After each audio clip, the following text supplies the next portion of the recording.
Dire team pick. 10. Lion.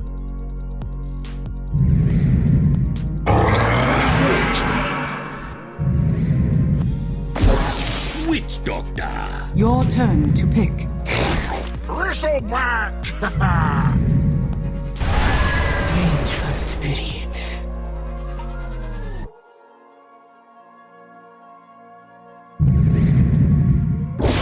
I speak for the trees. 5 seconds remaining.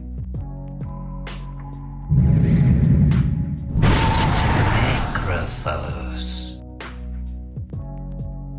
Your turn to pick. Warlock.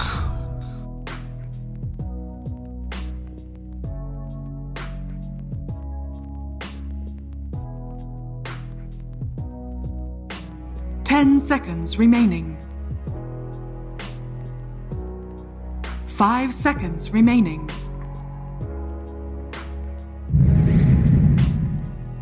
Wraith King. Weaver.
Prepare for battle. The And I bag. don't mean the saddlebag. Who said anything about saddlebags? It's in the bag.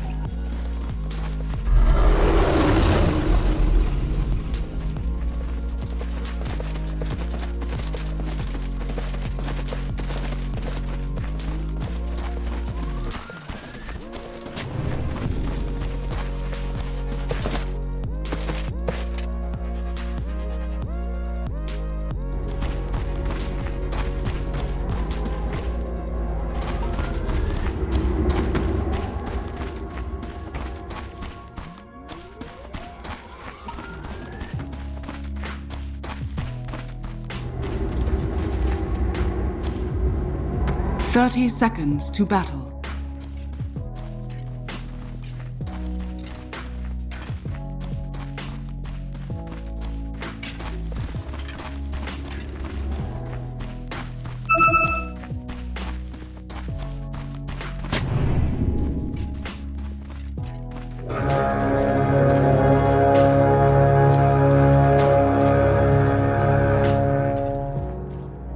The battle begins.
All in a day's killing.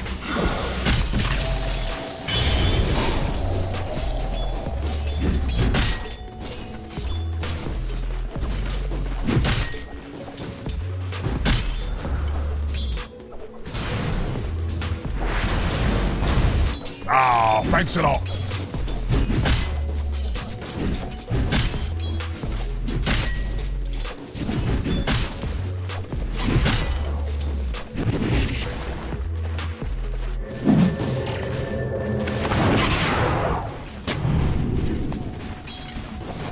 Denied.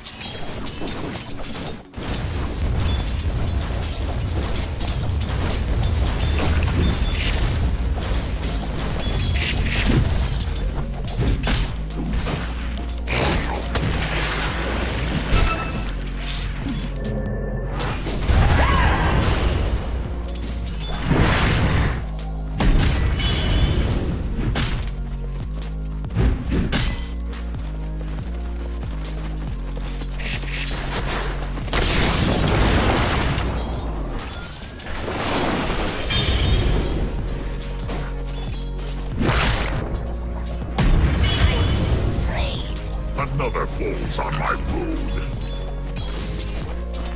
Denied.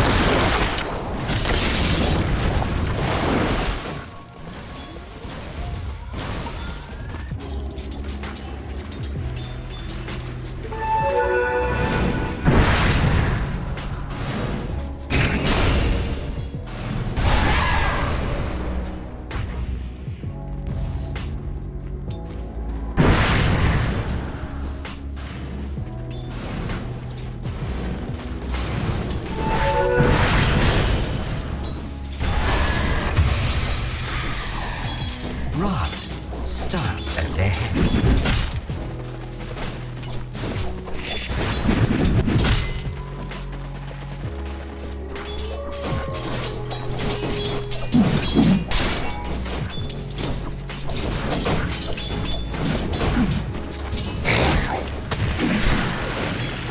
Radiant's middle tower you is under and me? attack. We got this lane floating.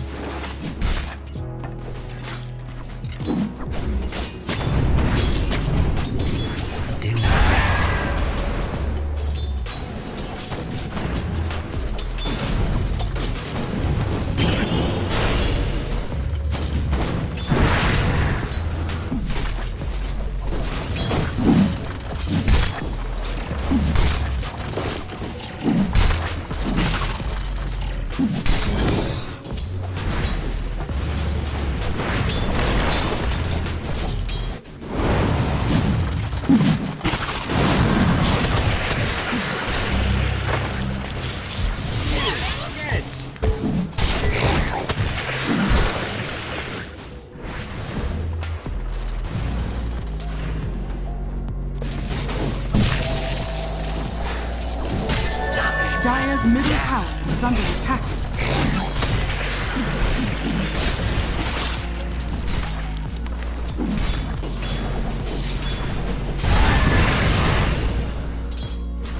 Denied.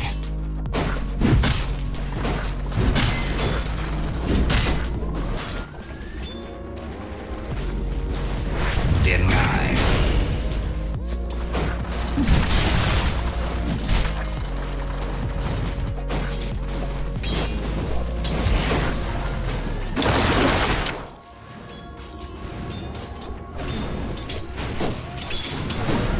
Denied.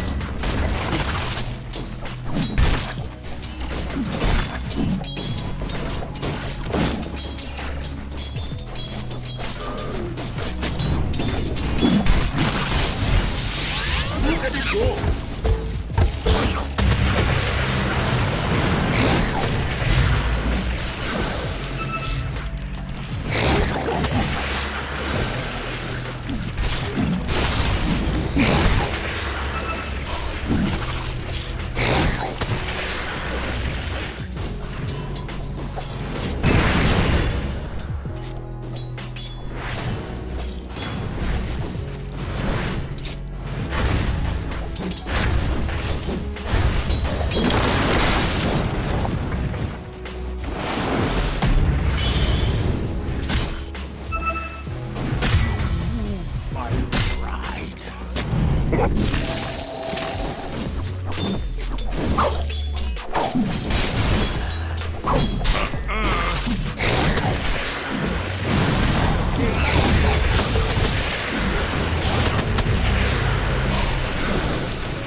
Wait for it.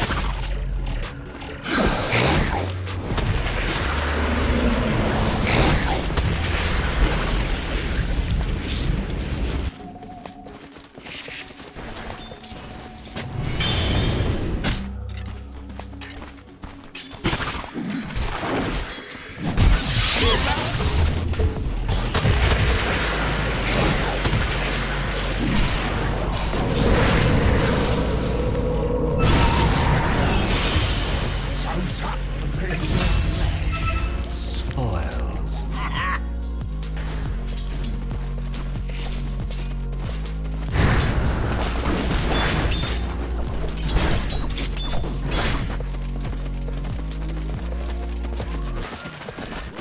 Dire's middle tower is under attack.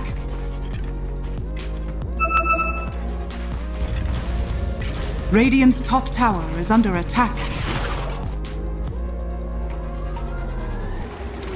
Coin for me.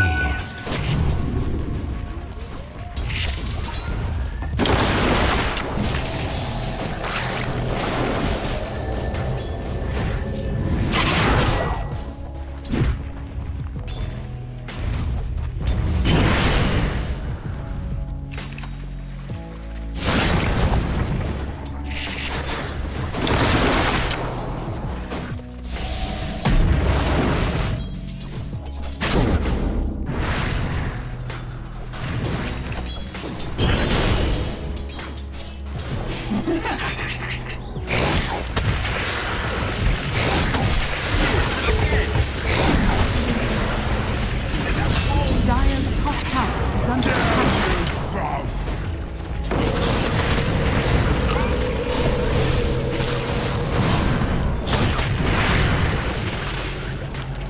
Decide now on victory. Rancid death.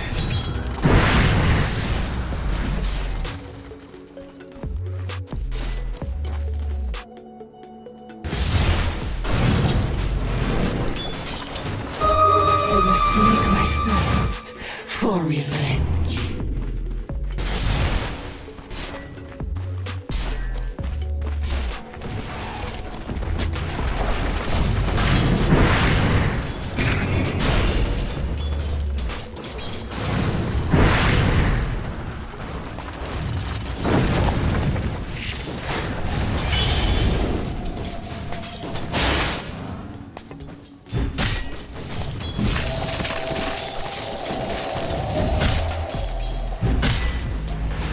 Radiant's middle tower is under attack.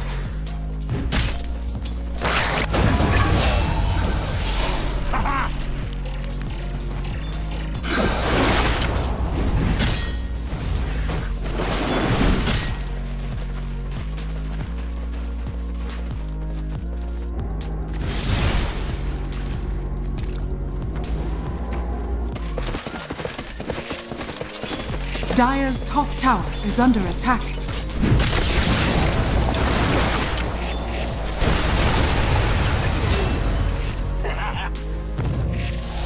Cerca de la muerte. I love doing it so much.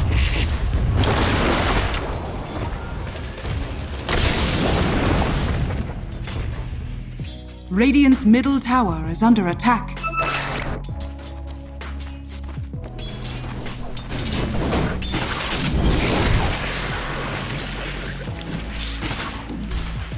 Dire's bottom tower is under attack.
Radiant's middle tower is under attack. Dire's bottom tower is under attack.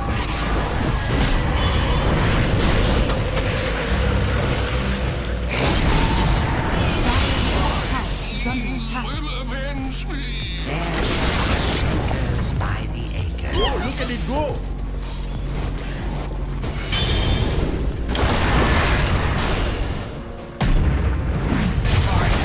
Cerca de la muerte. Dire's middle tower is under Just attack. let it roll over you.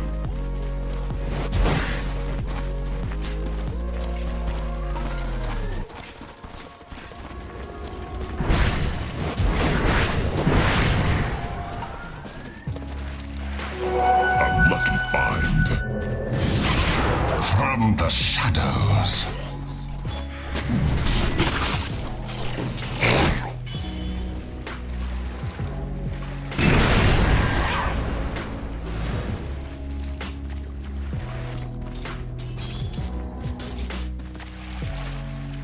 Haste.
Dire's middle tower is under attack.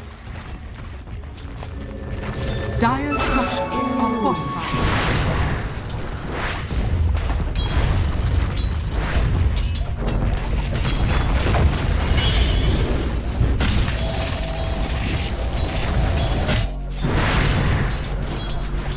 The seeds are fortified.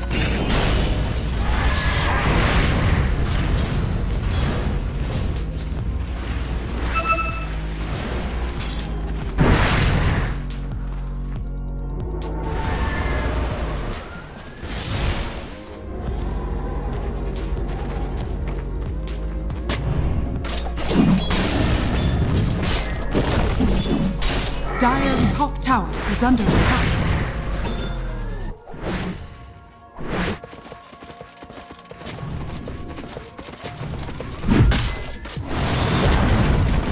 Dire's top tower has fallen.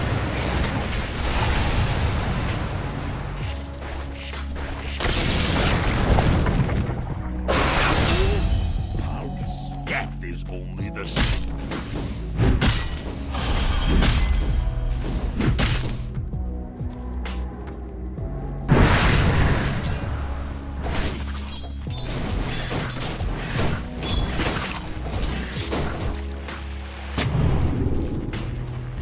Dire's middle tower is under attack.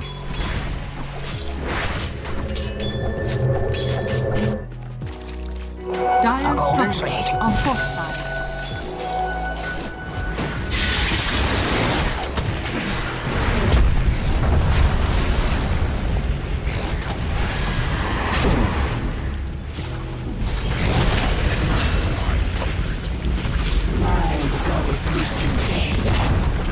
Dire's middle tower has fallen.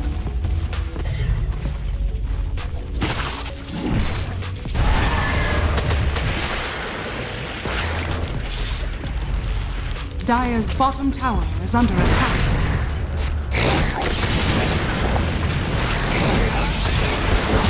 Dire's bottom tower has fallen.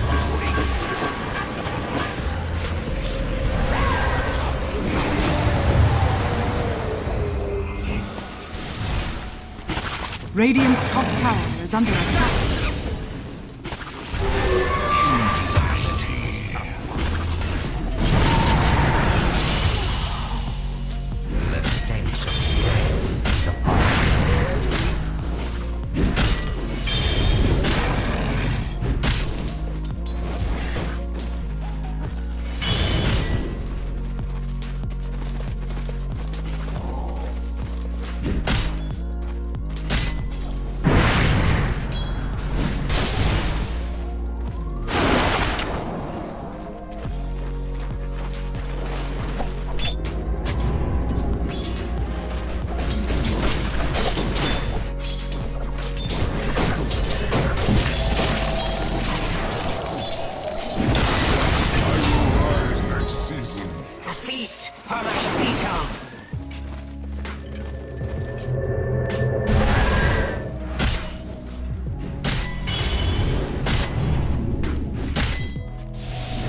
Dire's middle tower is under attack.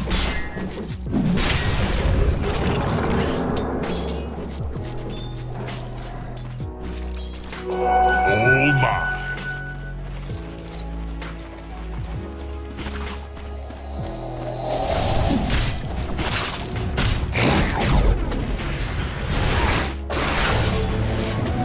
Haste. I have no heirs.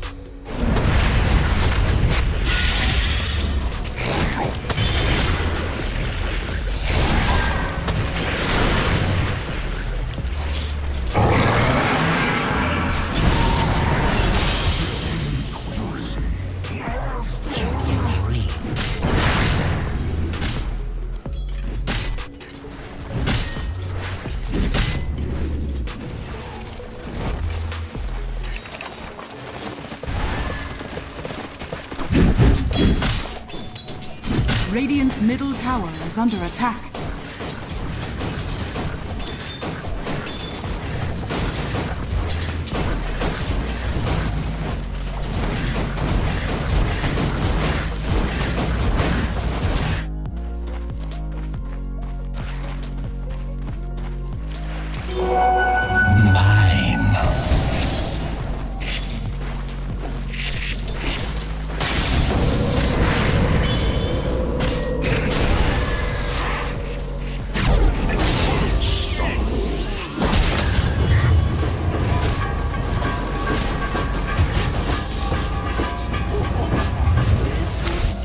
Wait for it.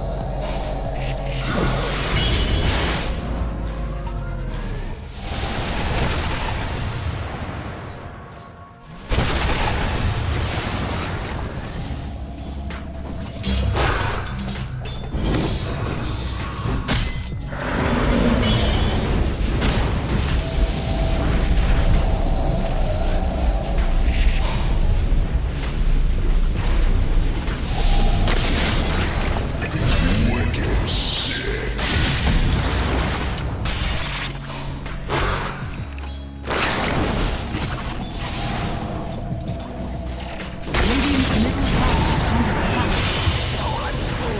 Radiant structures are fortified.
Invisibility!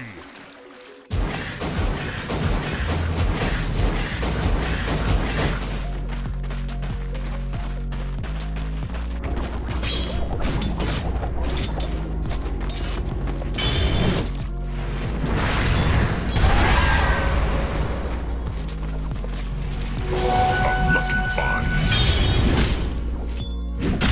Dire's bottom tower is under attack.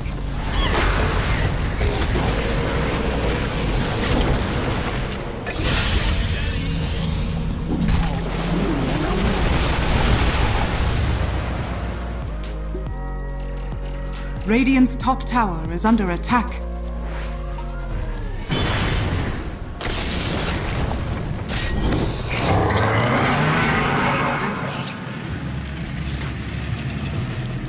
Radiant's top tower is under attack.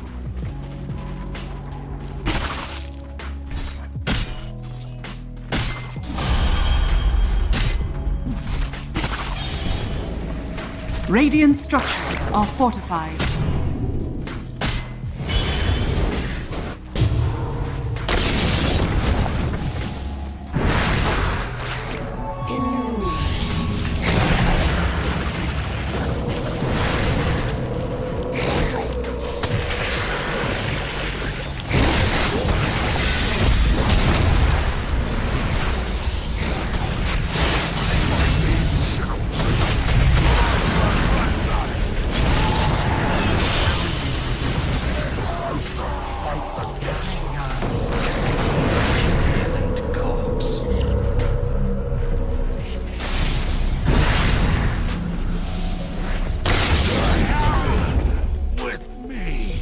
taste your own rotten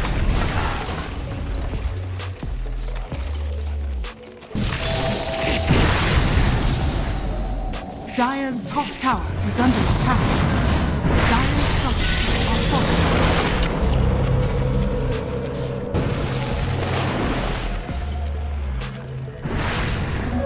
Regeneration!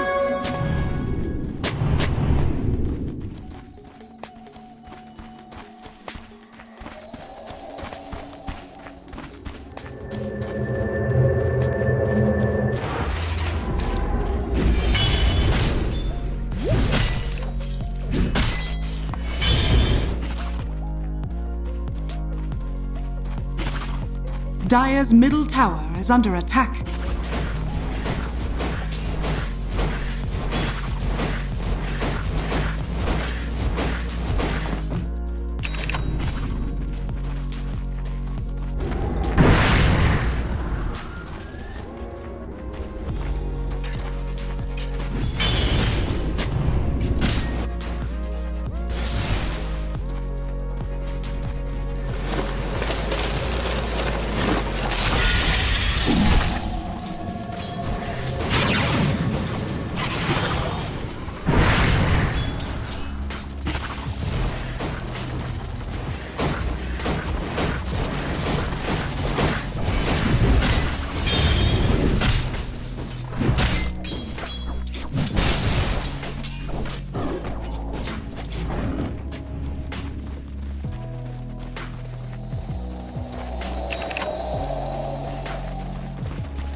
Is under attack.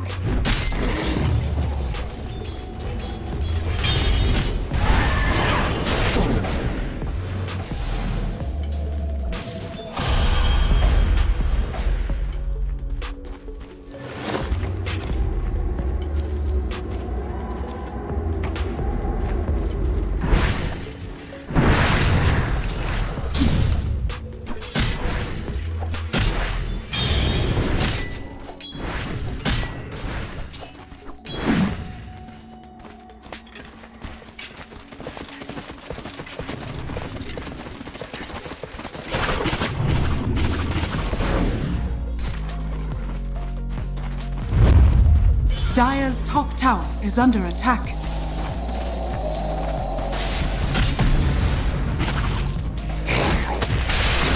Radiant's bottom tower is under attack. Dire's top tower is under attack. Radiant's bottom tower is under attack.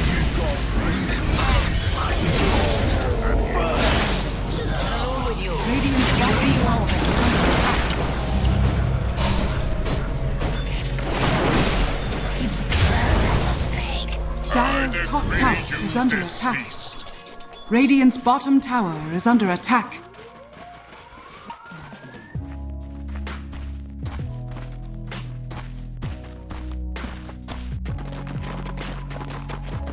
Radiant's bottom tower is under attack.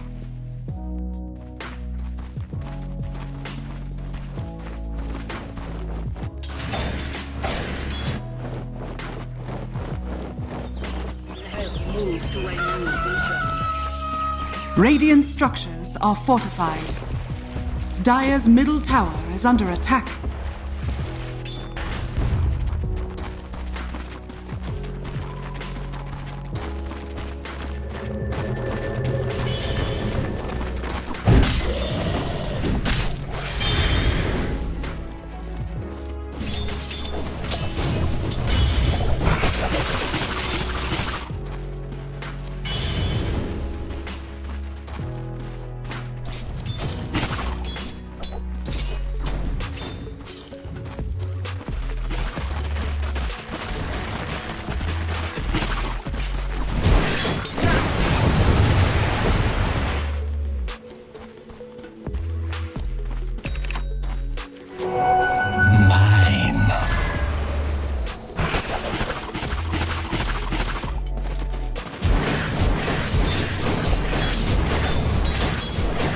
Dire's bottom tower is under attack.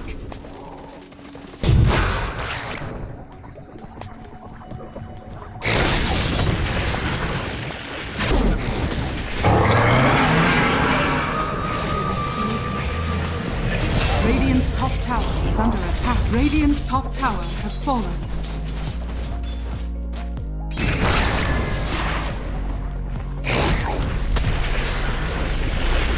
Dire's bottom tower is under attack.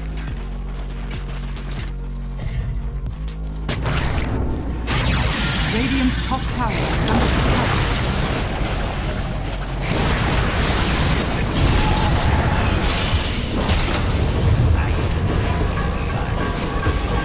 Radiant's top tower is under attack.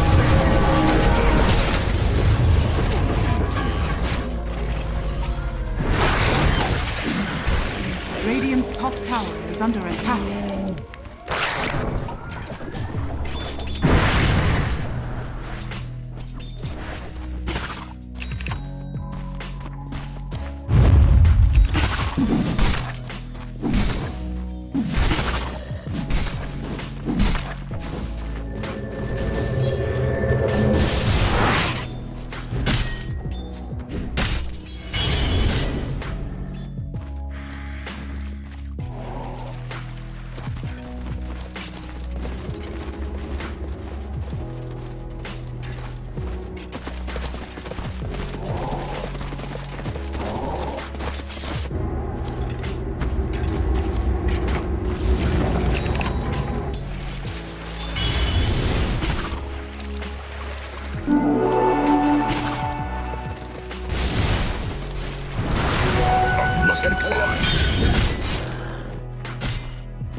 Dire's middle tower is under attack.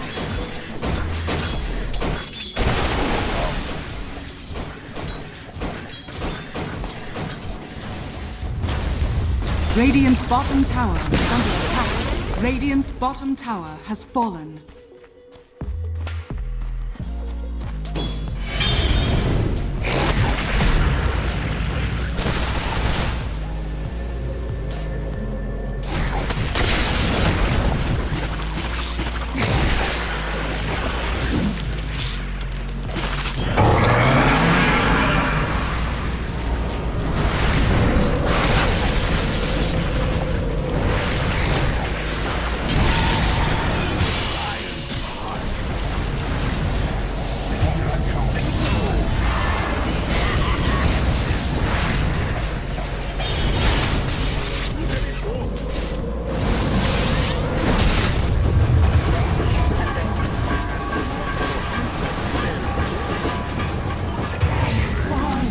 Triple kill! Me long enough.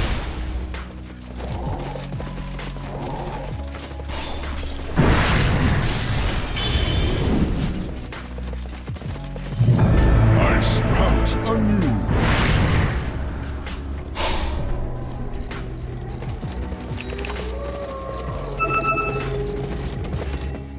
Radiant's bottom tower is under attack. Radiant structures are fortified.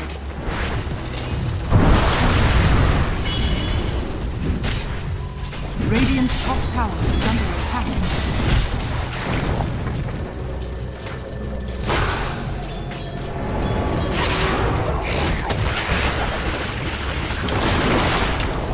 Radiant's top tower is fallen.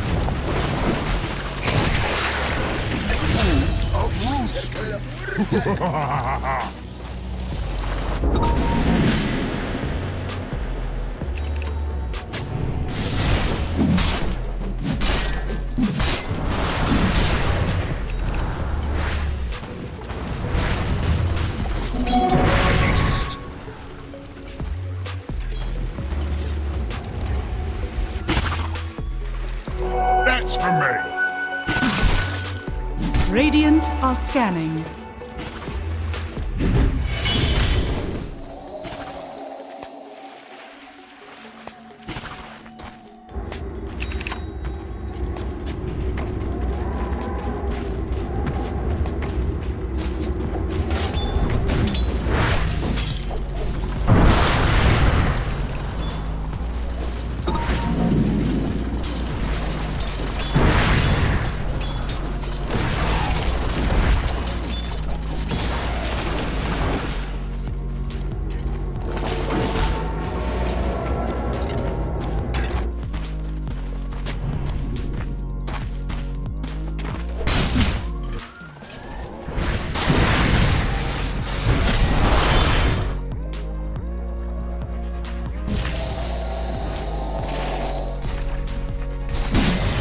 Radiant are scanning.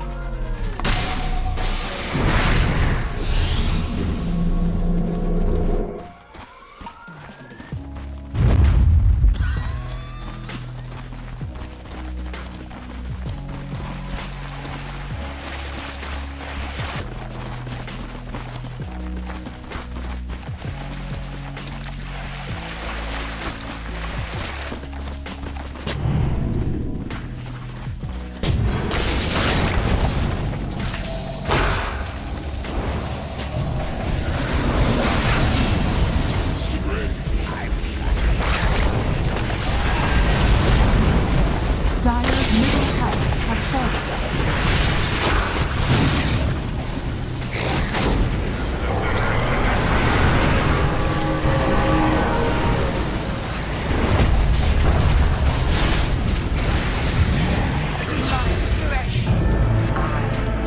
Become feast for the flesh. I'll thread the needle through your Dire's eyes. middle tower is under attack.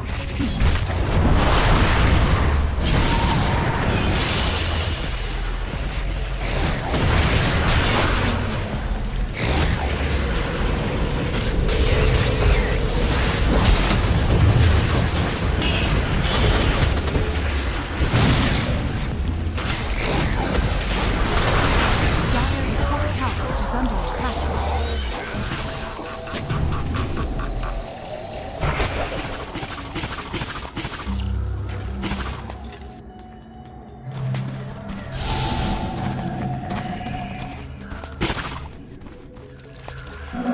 Regeneration.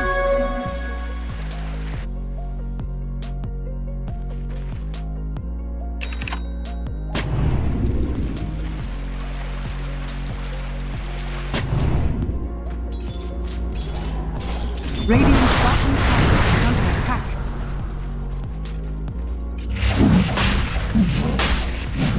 Dire are scanning.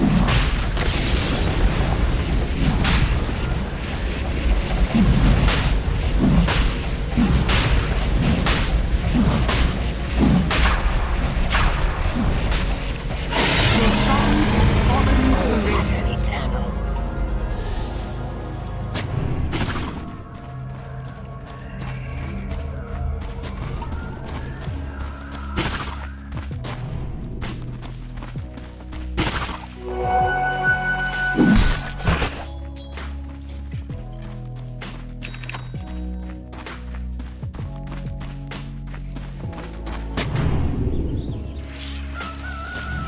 Dire's top tower is under attack. Dire's top tower has fallen.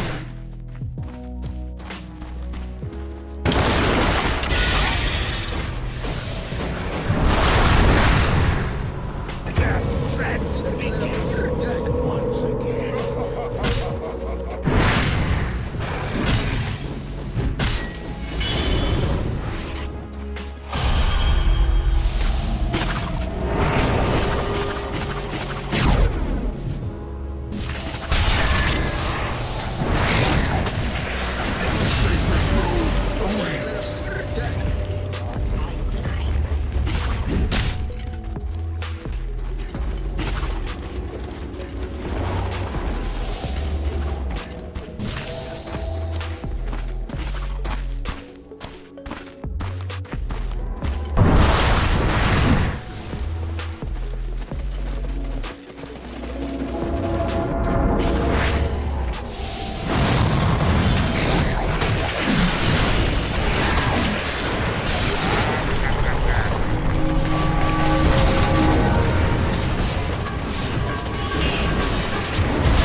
Your heart slows.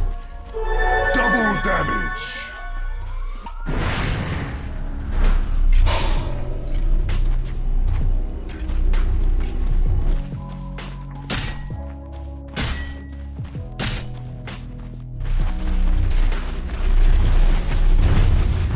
Radiant's middle tower is under attack. Radiant structures are fortified.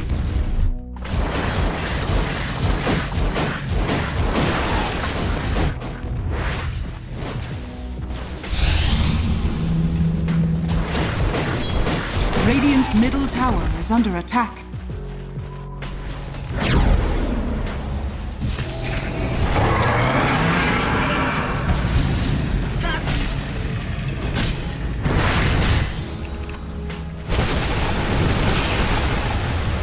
Radiant's middle tower is under attack.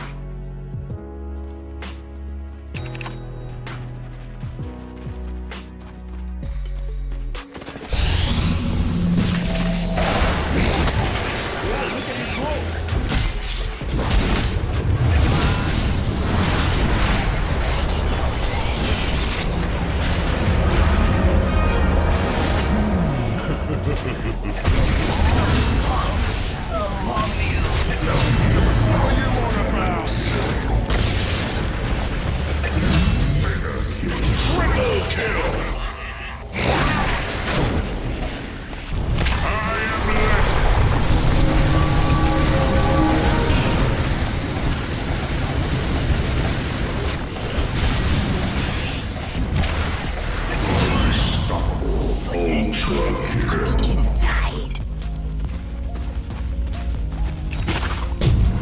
Radiant's bottom tower is under attack.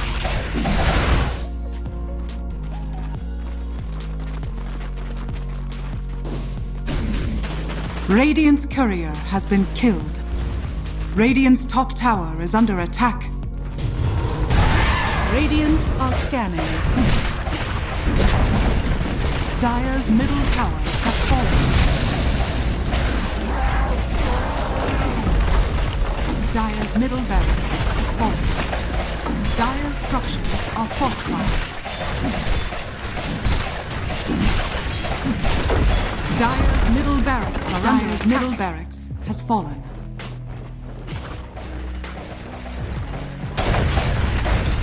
Dire's middle tower is under attack. Dire's middle tower has fallen. Dire's structures are fortified.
The seeds of fortune.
is under attack.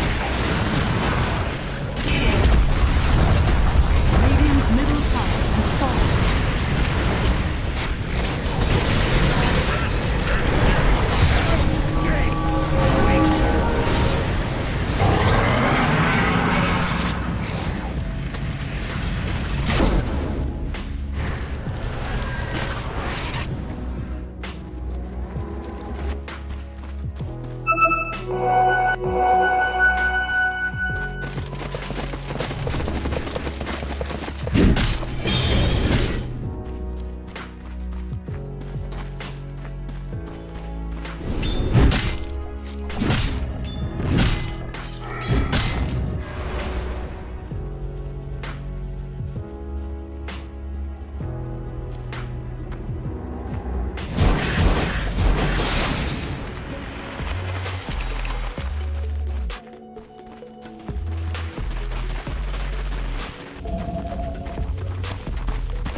Don't mind if I do.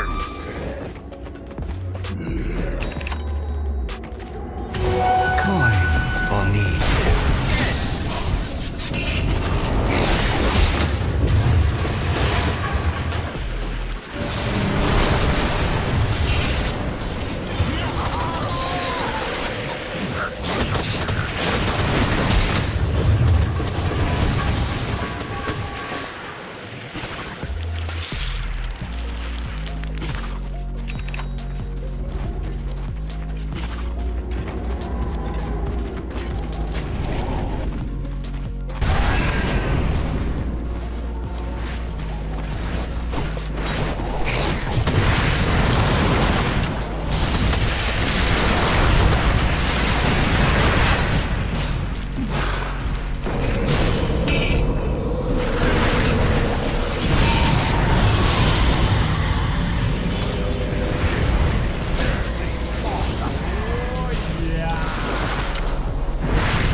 Radiant's middle tower is under attack.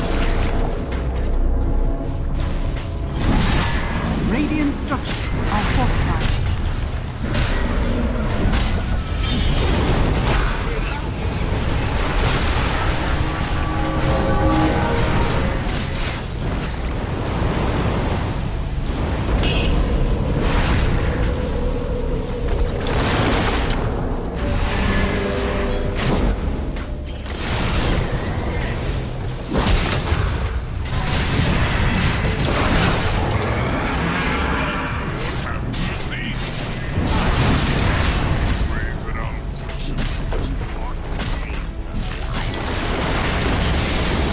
Radiant's middle tower is falling.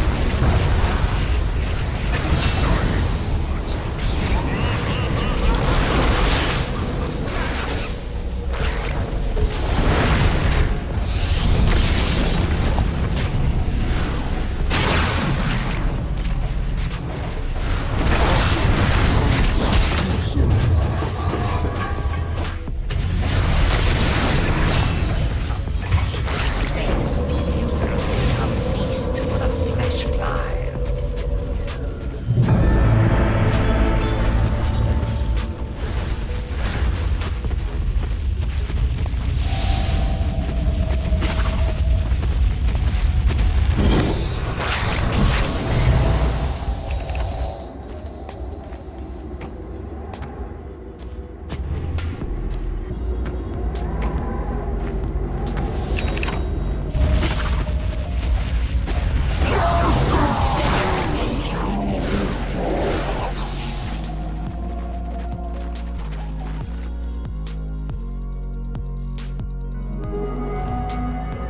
Dire's middle tower is under attack.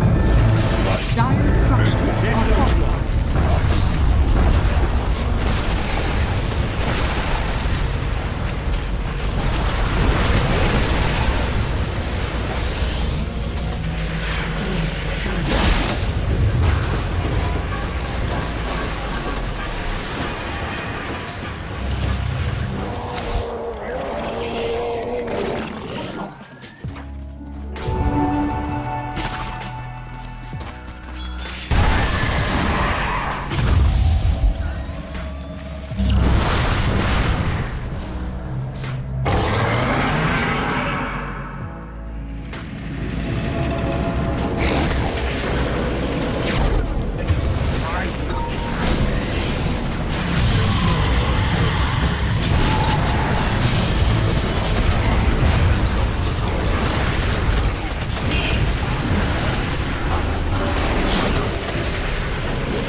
Radiant's middle barracks are under attack.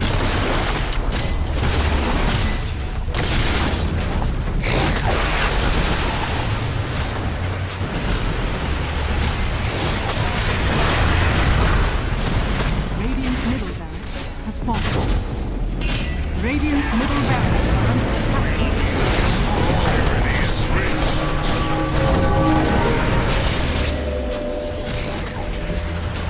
Radiant's middle barracks has fallen.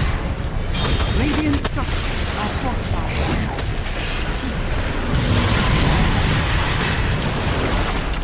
Radiant's top tower is under attack.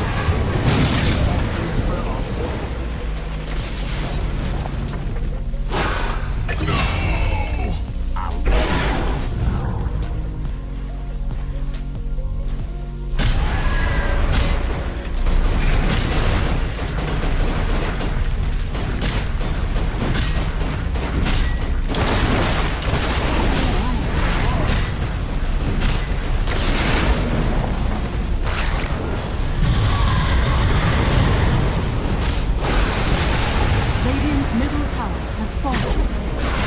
Radiant's middle tower is under attack.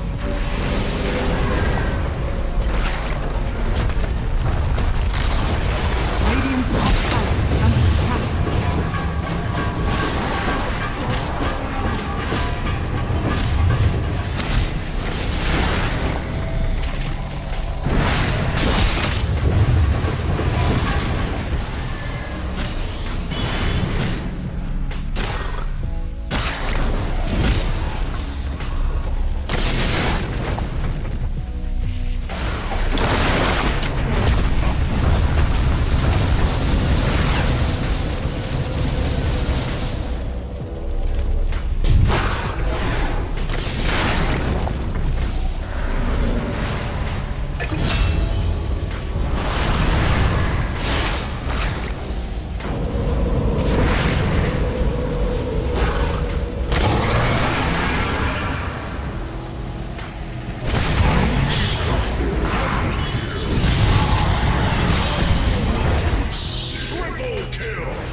Radiant's ancient is under attack.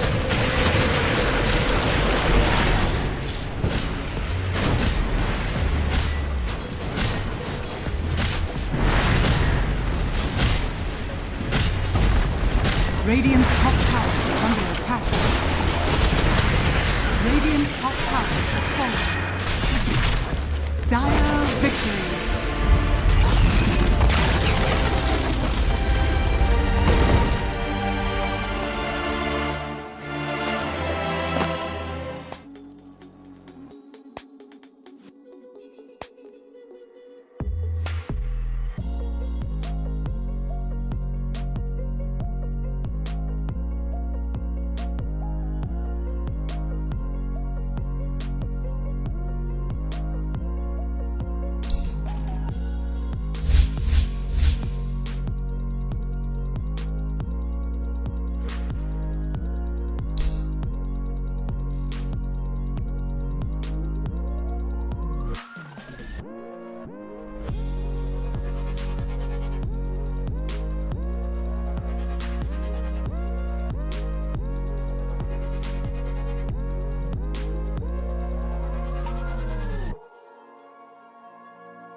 10 seconds remaining.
Good morning, Dota.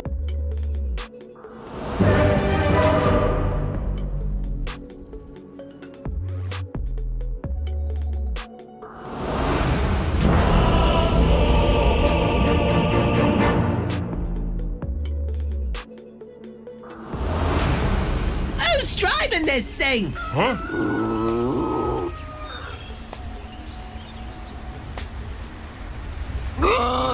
Prepare for battle.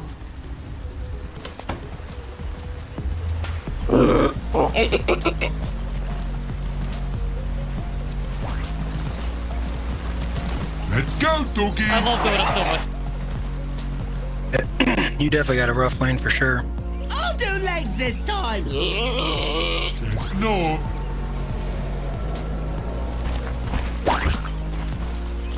Good idea. 'Cause it was mine.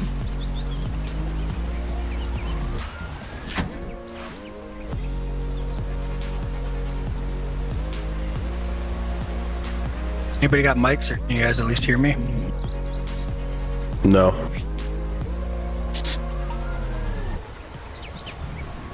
30 Mike, sorry. seconds to battle.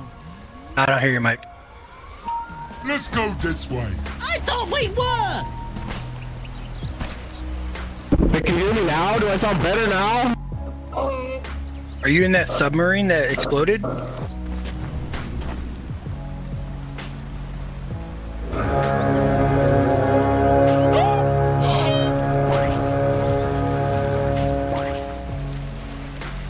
Whose legs are those? Not mine. What? It ain't started already. I thought it started. Good idea. Paper has a ward. Be ready if he places it. Trying to see where he goes. Let's go for our legs! Guess we better. Yep. More turn! Yep. Yep. But I don't want anything.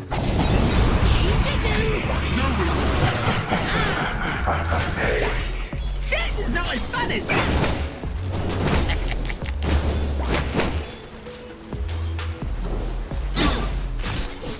Me first!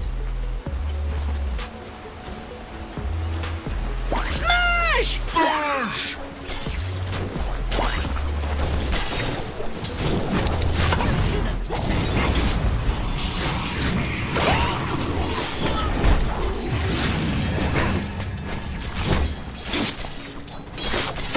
Go on! Go!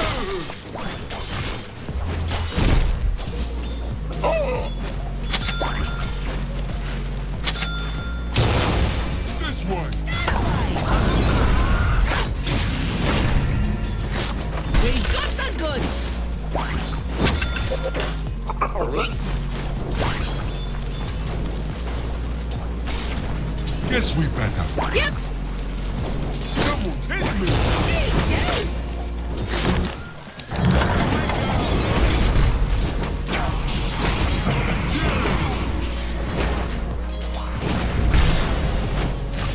Boy, did it. Who knows? Hey, I was thinking.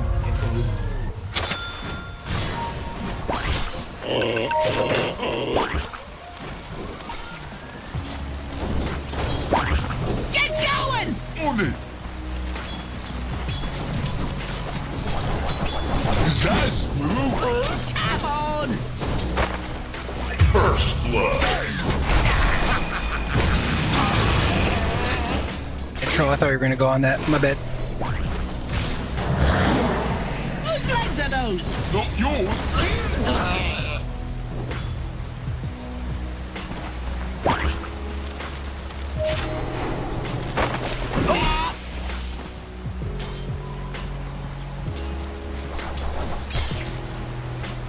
Let's go north! No, don't.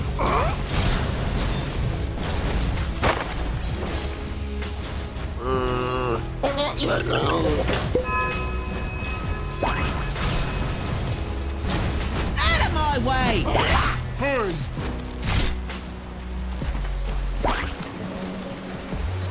You go first.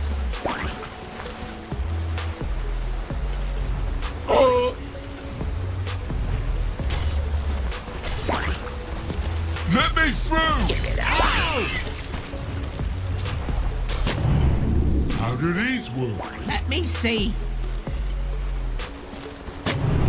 Okay.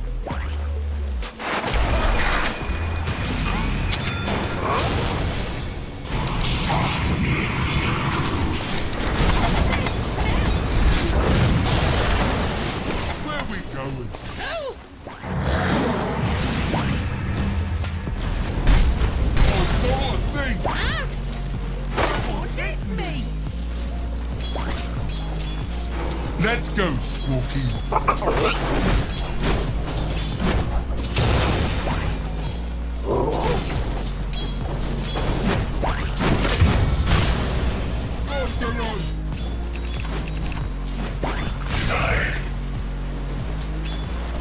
When can I hit something? Who's stopping you?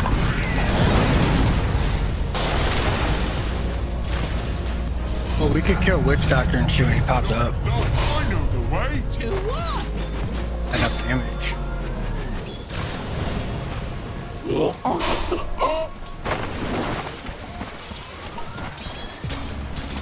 Hit the road. Ow! Ow! Hey, Let me! no, me.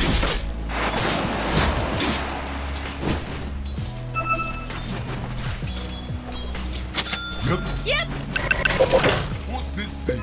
No idea! Let's find out.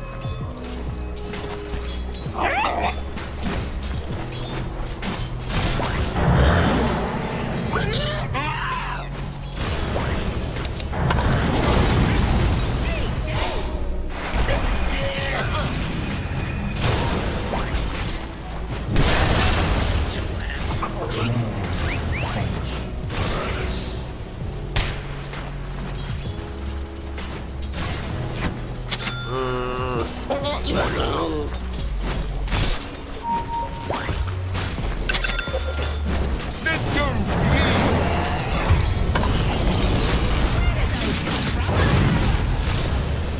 Off the hill. After you!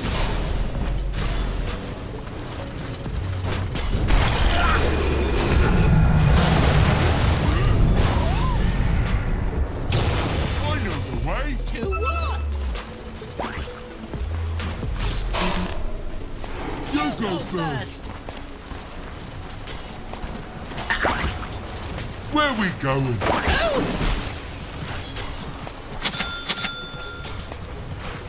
Oh! Yep! Yep. Me first.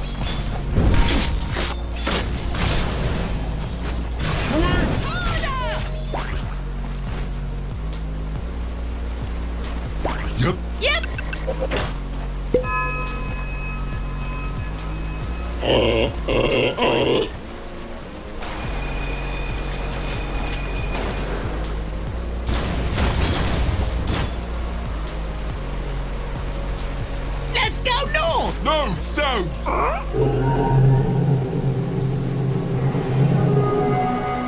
Whose legs are those? Not mine.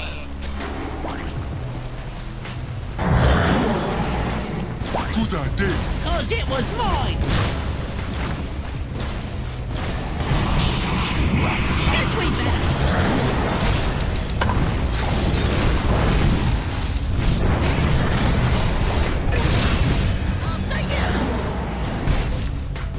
After you.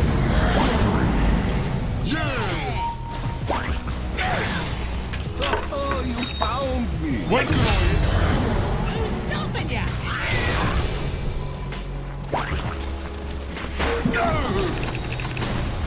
Is that a squirrel? Come on.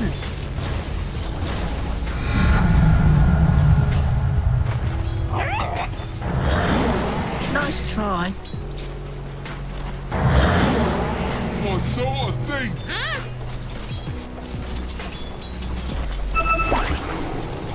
Guess we better. Yep. Double damage. Viper bottom invis. Viper bottom invis. I have DD, I'm coming.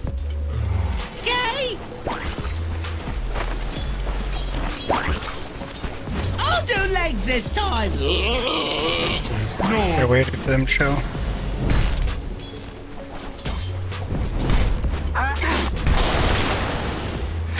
Can't walk up. No. Viper.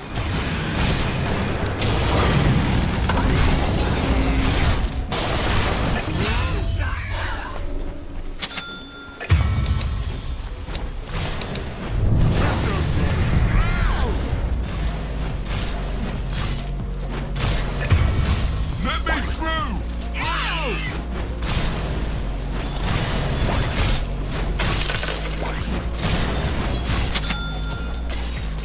Boy there. Who knows?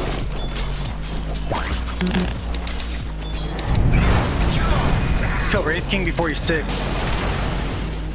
Not so. My turn. What's this thing? No idea. Let's find out.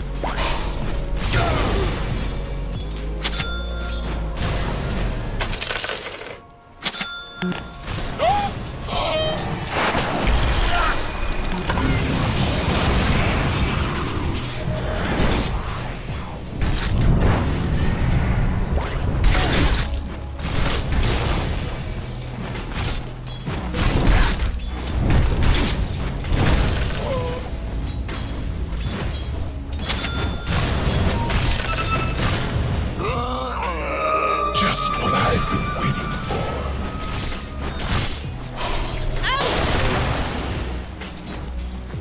Your middle tower is under attack.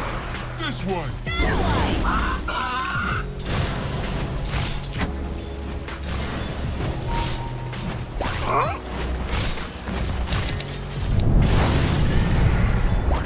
Out of my way. Hey.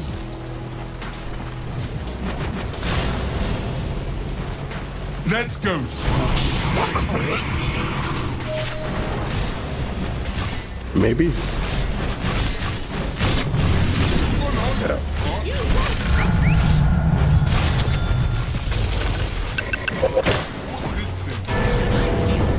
Oh, As big as me. I'm gonna rotate top. Are you guys okay?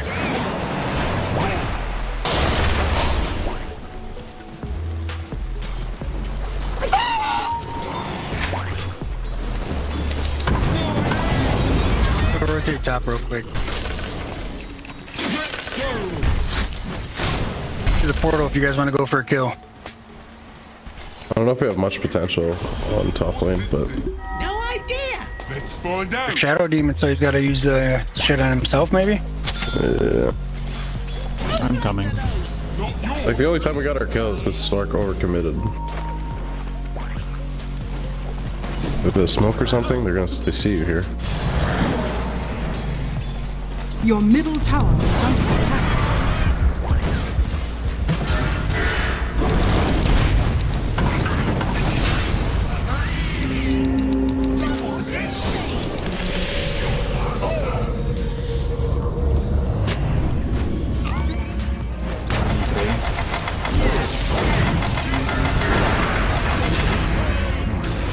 There you go, that worked.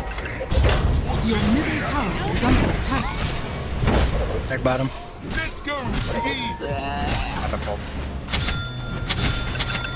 Your middle tower is under attack. Go, doggy.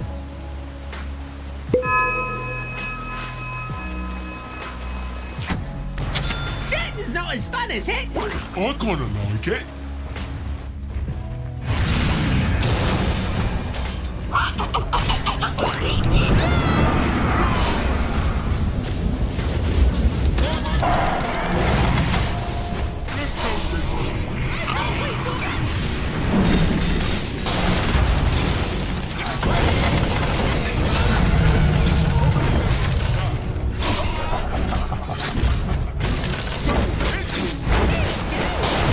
I had the lead bottom. Come back bottom now.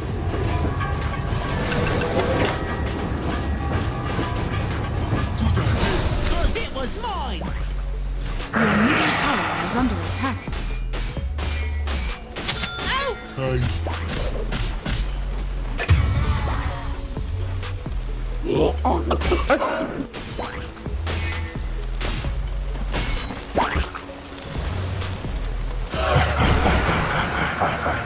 why the Your hell? middle tower is under attack.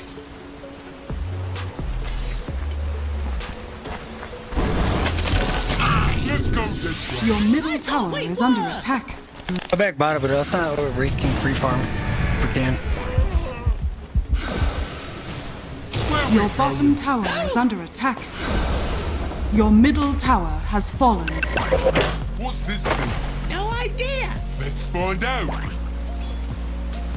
Let me through. Ow!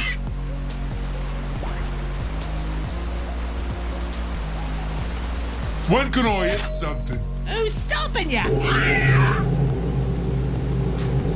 Go back and heal. You guys want me to come top?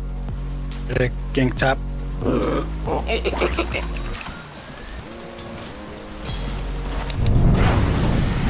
They're gonna feel bad. Yep. Heal and come top. Where that funny line?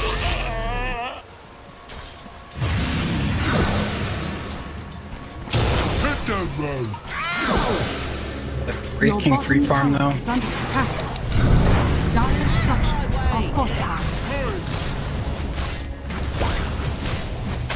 Your bottom tower is under I attack. know the way. To what? Let's go, doggy. Your bottom tower is under attack.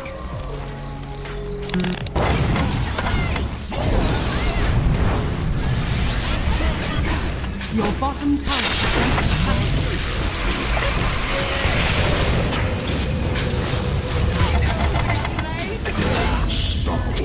Your bottom tower is under attack.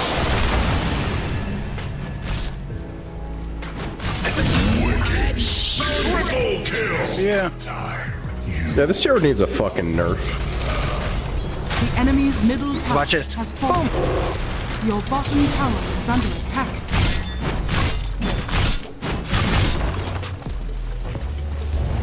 Dire structures are fortified. Your bottom tower is under This attack. thing. No idea. Let's find out. Your bottom tower has fallen. Okay. Is that a squirrel? Come on. Regeneration. Good idea. Oh, it was The mine. enemy's top tower has fallen. Leap first. There's like 2 or 3 mid. This way. That away.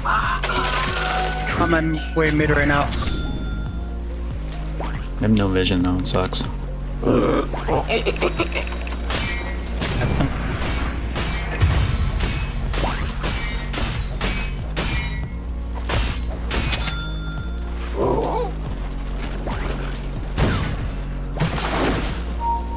Let's go north. No, south.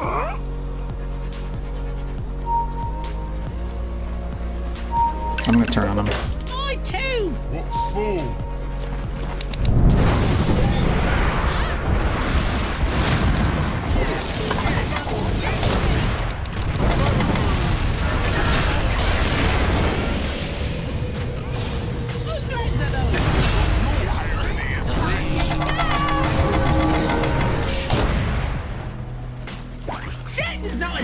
bad, DK. I tried. Hit me!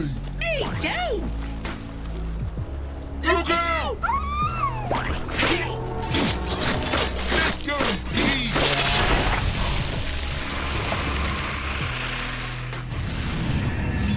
After you! After you!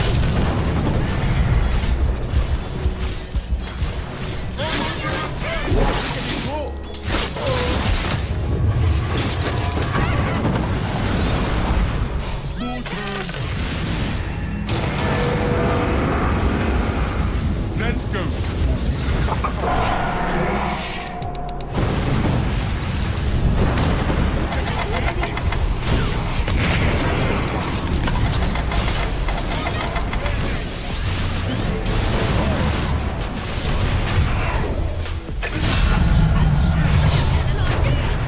Get on!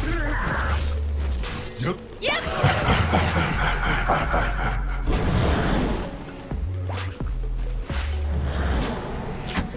I'll do legs this time! If not...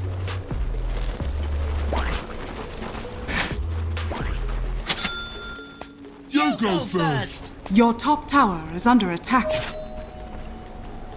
Guess we better. Yep!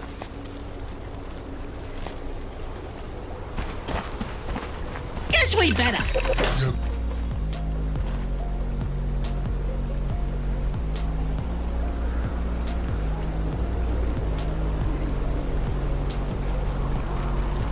Whose legs are those? Not mine!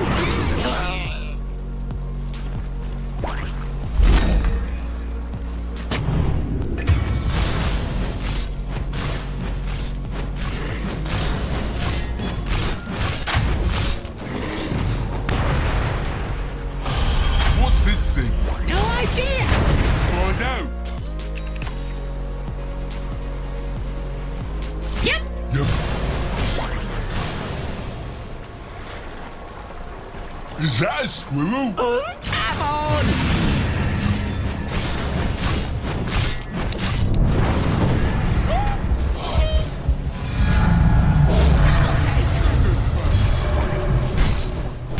I can do this myself!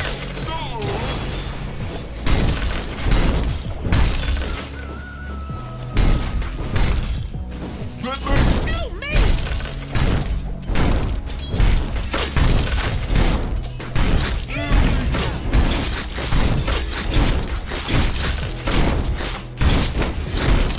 You're doing good! Two. Let's go, doggy.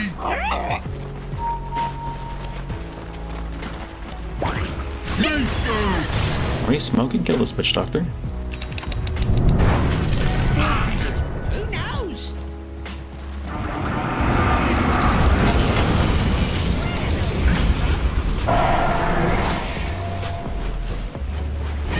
He said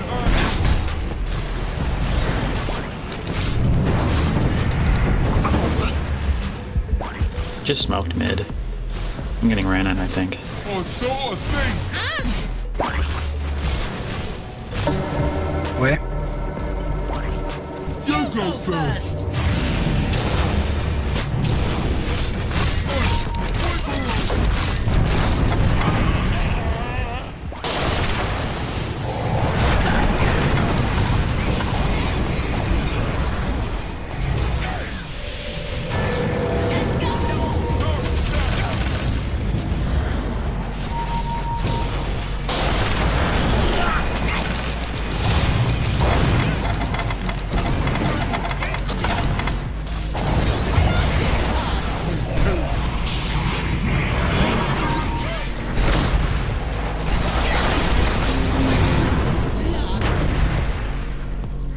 Oh, they were there, right?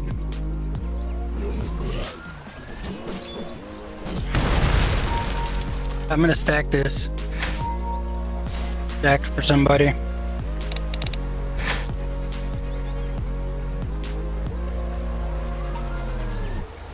Smoke. Bad and Ogre, if you want to smoke with me, we'll go wherever you want.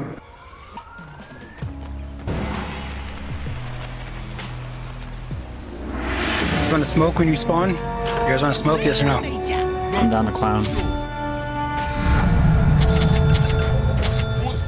Your bottom tower is under attack. Ogre, come with it. Ogre, come. We're gonna smoke with DK. Good idea! Oh, this is mine.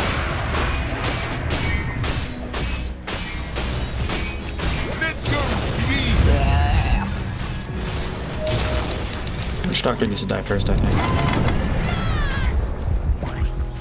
When can I hit? 3 seconds, I have ult soon. Open ya! Okay, let's rip it. Your middle tower is under Smoke the attack. bot.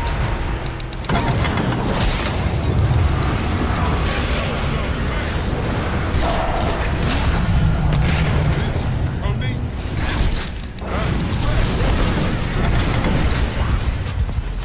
I know the way.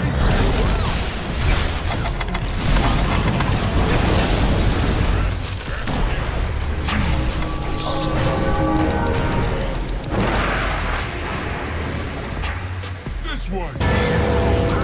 Ow. It's tough. I think we should just chill for a second. Shooting's not as fun as hitting! I kind of like it. Yeah!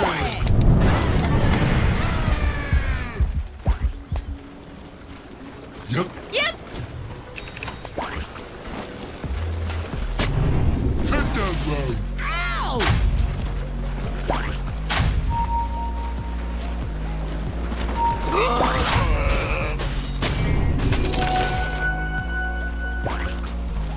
I'll do legs this time! Guess not. Aiden, what are you doing?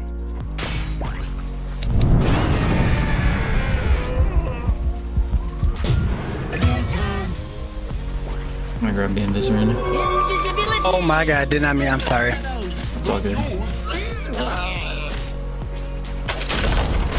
The enemy's bottom tower has been denied. Let me through.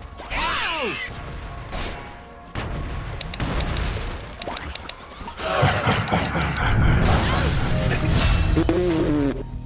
Oh, Let's go this way. I thought we were!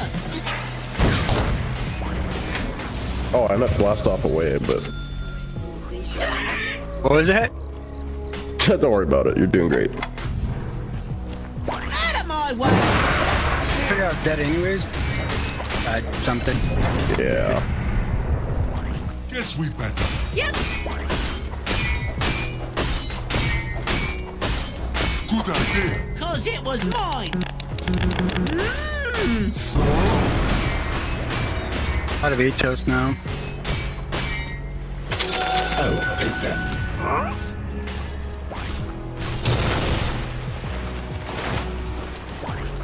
Look careful our legs. Whose legs are those? What's this thing?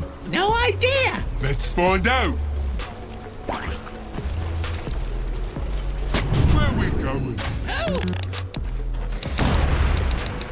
Here we go. Let's go, I'm down for another smoke if we wanna let it rip. Spooky. Off to you. Let's go. Come here. Thank you! Fast as a diving dragon. Oh! Okay.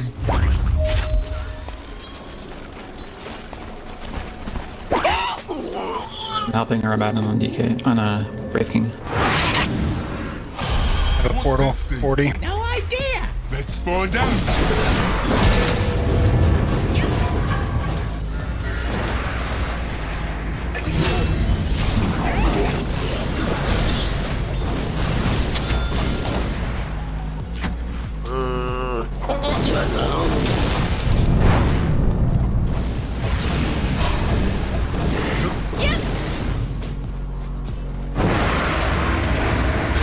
Let's go this way.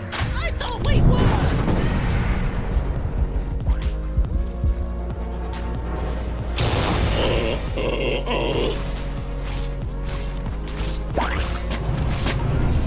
Good idea!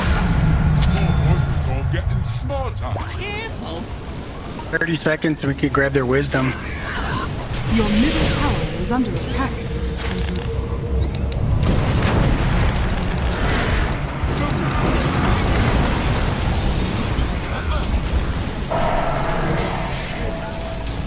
Should back out further. I have no dragon. Oh, one more second.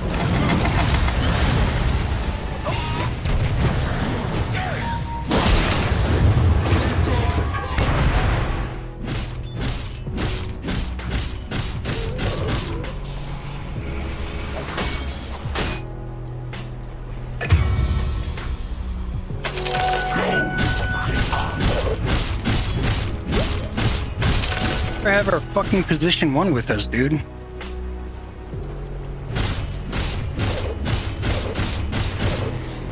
This troll never with us. I feel like we're stronger than them. He's got 4k gold. On us as the troll? Your bottom tower is under attack. Radiant structures are fortified.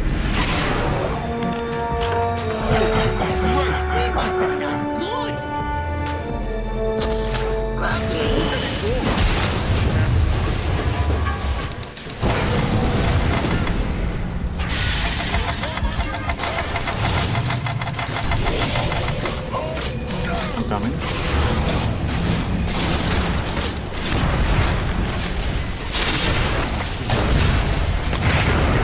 Where's my position 1? Troll!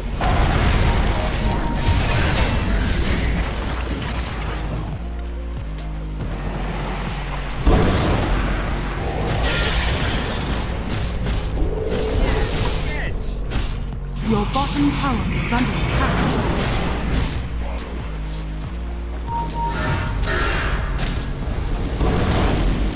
Your bottom tower is under attack. Oh, literally has 5k gold, bro. What the fuck? 8. He's got SNY in Battle Fury.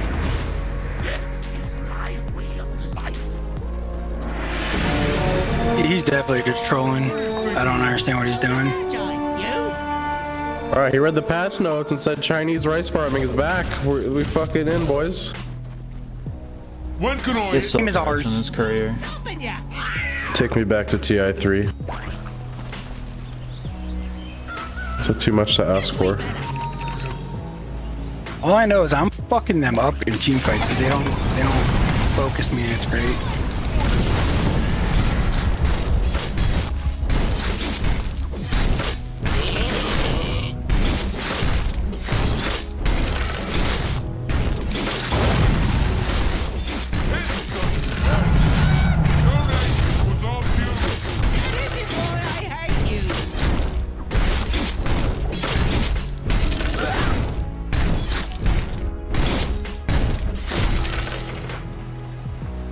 Let's go, doggy.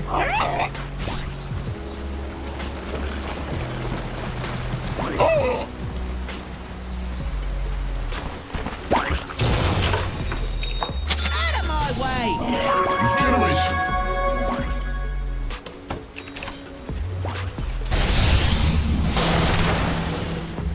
Boy there. Who knows?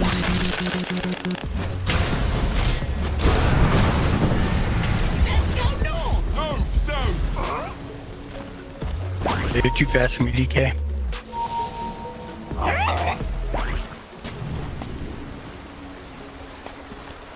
Yeah.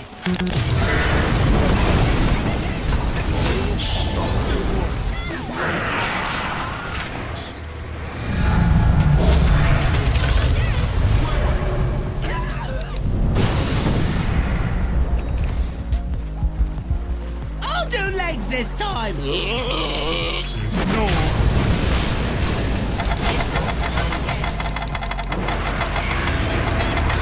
Dire structures are fortified.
I'm gonna go top and I'll smoke.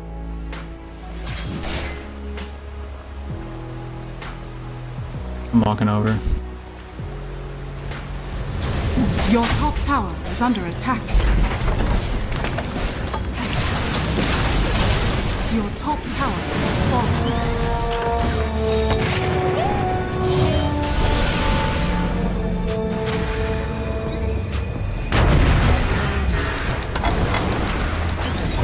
Your middle tower is under attack. I'm gonna chase. Hit that road.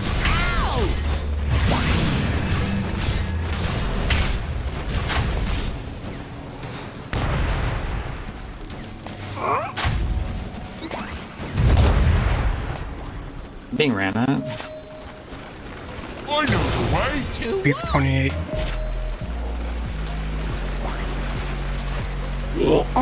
Still mid.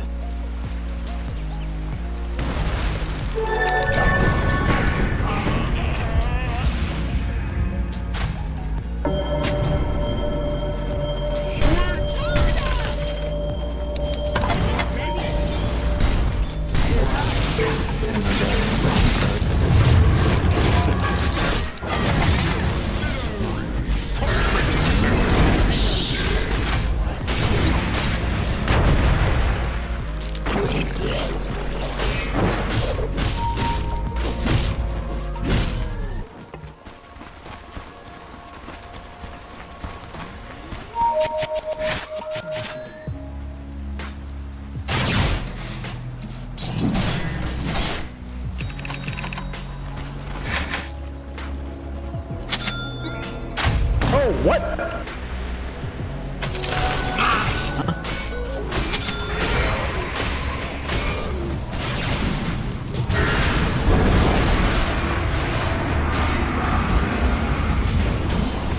Smoke up?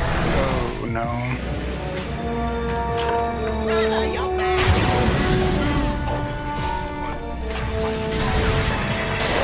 Like, we rotate to support you, and then you just fucking leave. Mine? They're gonna feel bad. What was I looking for? Woods? And I'm not there. I'm fat and slow.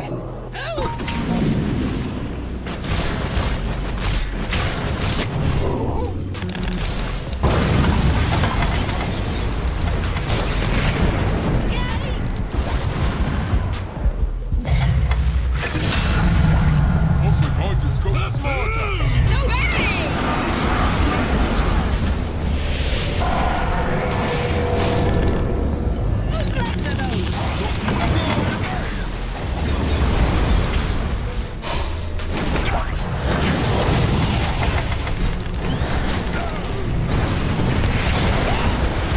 I don't know if we can take Roche.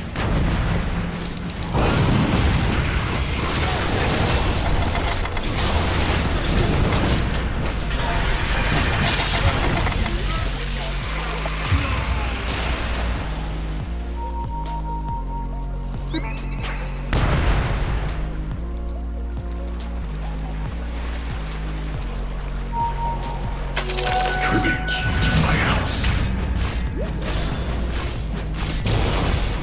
I don't understand why this dude's trolling us. I don't get it. Yeah, this game's easy. He's participated in 3 of our 26 kills. That's kind of abysmal. This right, I have to say he's got to be doing it on purpose. Like, yeah.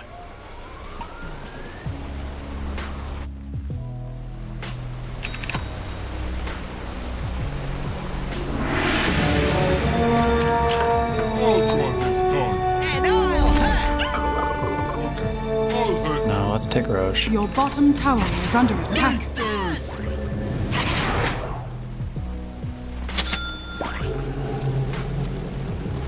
Your bottom tower is under attack. How many levels is that? One? Top, you want to go? I'll set up mines. What's this thing?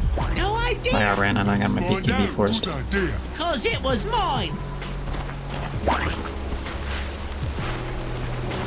I saw a thing. Set up bottom then, and hope they don't go rush right now. Hey, Troll, you're maxed out on items. You have no more item slots. Please come fight with us. Me too. Set up wards and shit in Roche bottom. So daytime we go bottom Roche. After you. After you! Careful our legs.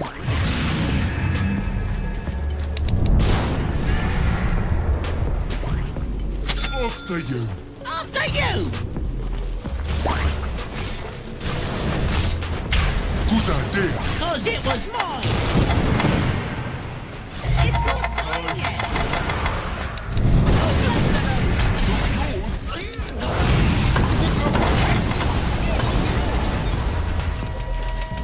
Let's go. Ready for Roche in a minute, less than a minute.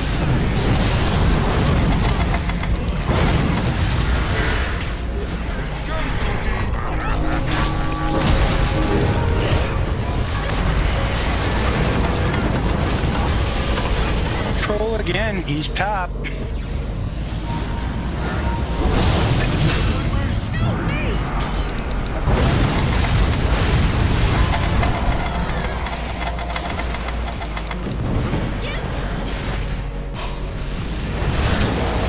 Dude, if we had Troll help one time, then did we win the game? He's fucking axing. Dire structures. Does he do like a YouTube video or something? Like, just farm and don't help team fights. I hope the 6 views are worth it. 2 of them your cousin, 1 of your mother. Top barracks has fallen. Shiny! TP out right now. They don't have nowhere to stop. This guy's actually trolling. I'm gonna go. I'm gonna set up Roche bottom if we could fight when DK comes. DK in the bed.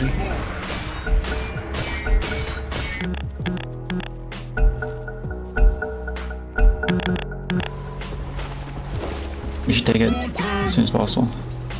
Wait, guys, did I say any slurs this game yet? I say them so much I don't remember. I don't want my mom to see this. Ow! Thought instead Troll's a bitch ass nigga. What a fag, am I right? Ready? Sorry, mom.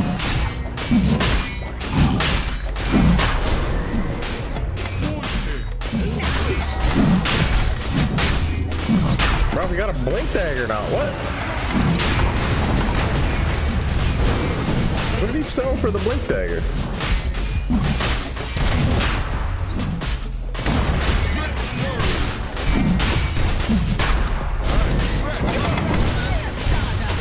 Roshan has fallen into the radiant. Okay!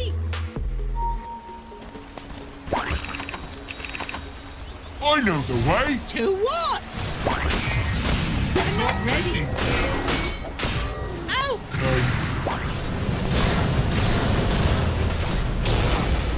Yep! Yep. Guess what, Anna? Yep!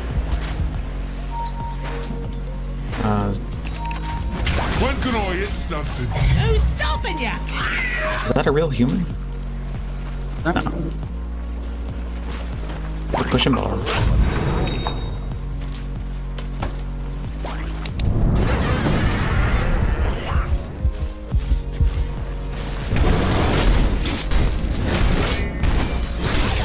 Smoke, I got smoke. I can do this myself!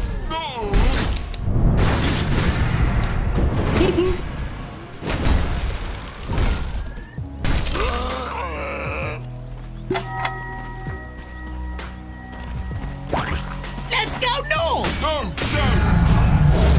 I was thinking.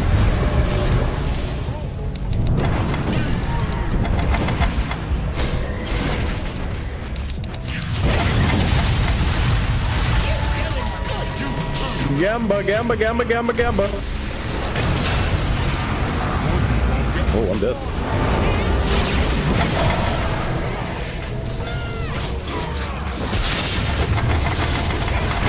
Sounds so far. Okay, guys, he's gonna go take top racks. Click, click, click, click, click, click, click. Bro, he's not even hitting racks! What the fuck? Dire's structures are fortified.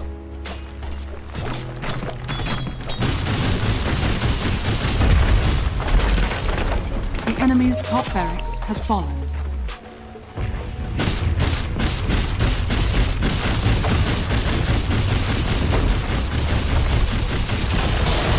The enemy's middle tower has fallen. Fucking Jesus fucking Christ, man. Yeah, you gotta have a BKB.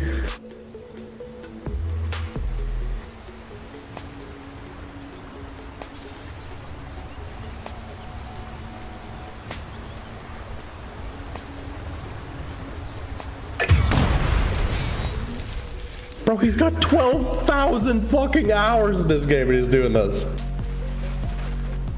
Yeah, he doesn't want to win. This is exactly why, and I'm gonna say it. I'm on a 9-game losing streak. Dude.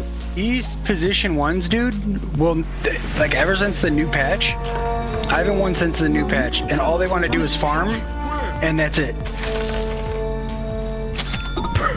Fucking 12,000 hours. Your bottom tower is under Let's go attack. this way. I thought we were. Your middle tower has fallen. Your bottom tower has fallen.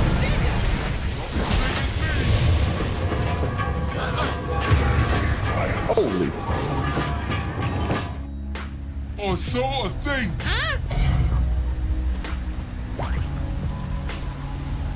Where we going? Radiant structures are fortified.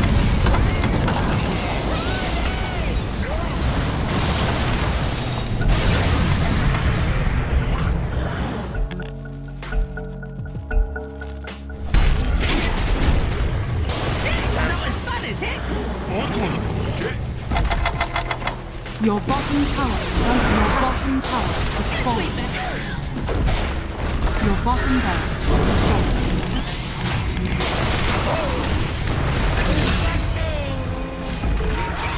Your bottom barracks has fallen. Yo, troll, they're taking our racks bottom.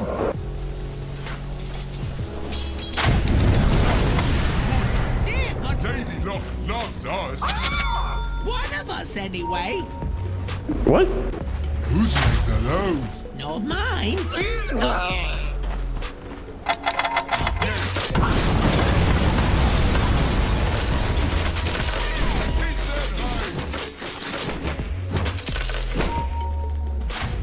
Let me through!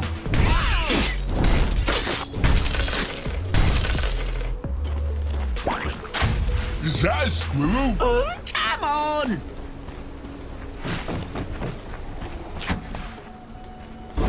I'll do legs this time. It's not.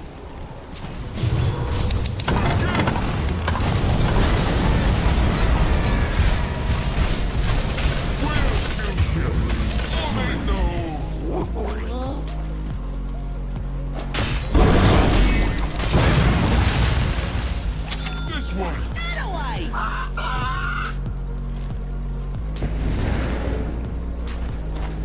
I don't get with the enjoyment of wasting people's time like this. I really don't either.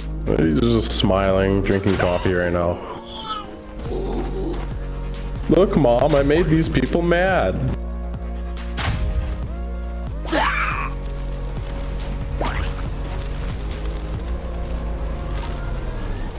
Whose legs are those?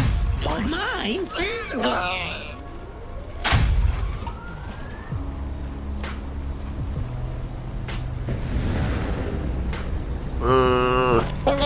Your top tower is under attack.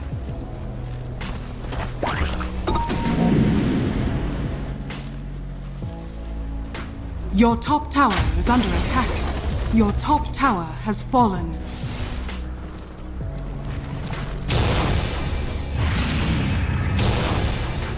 Yep. Yep. Your top tower is under attack. enemy's bottom tower has fallen. Radiant structures are fortified.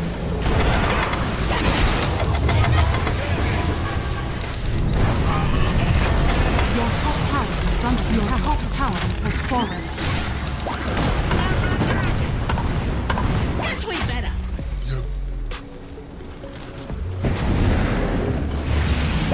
Things not as fun as it. Where are you going?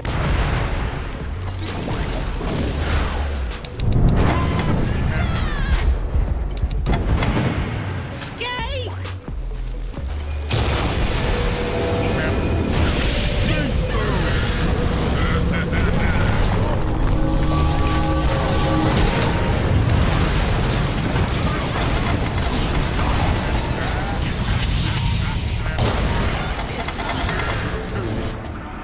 Your top barracks are under attack.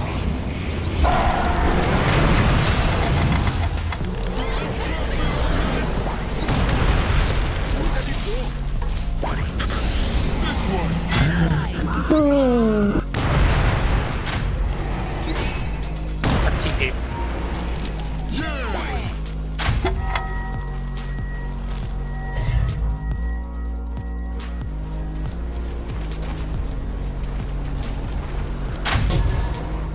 After run! After you! After you.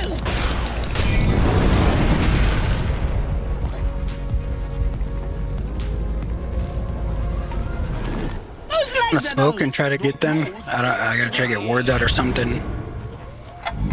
I'll let Yellow go feed here, top lane. Good idea. Thought it was more. He's going top and we already have the racks. Can we smoke and kill their witch doctor? The fucking wind trader, like it has to be. Go. I got smoke right here. He just used it. I popped it earlier. Yep.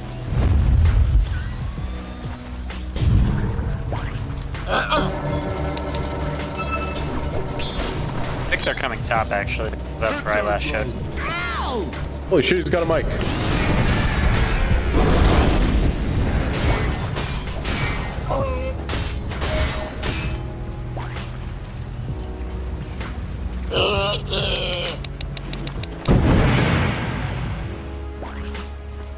I saw a thing!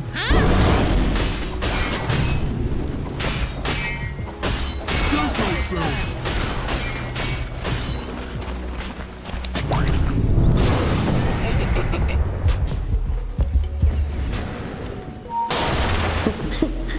I do like this. He's winning at me.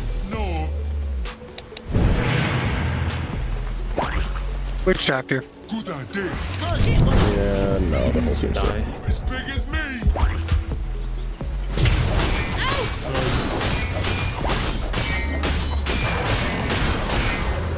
Where we going? who?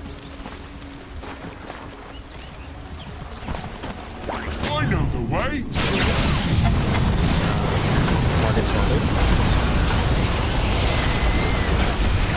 Can't join that fight. He's bandit. Guess if I start running now, I'll be there in like 15 seconds.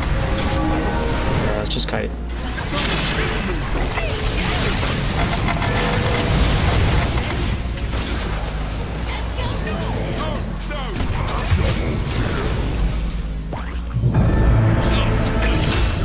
You guys had a mic this whole time and never helped once.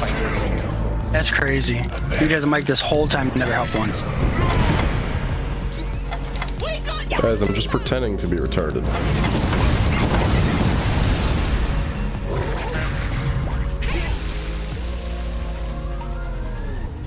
Let's go! What game are you farming for? You got 9k gold! Meat map. Meat map. Yep. Yep. They're coming bottom, bro. You better run. Run! Run!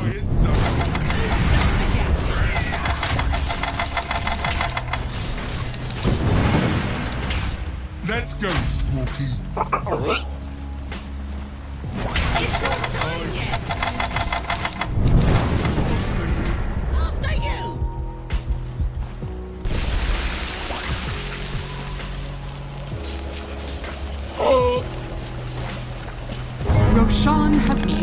to the doubt.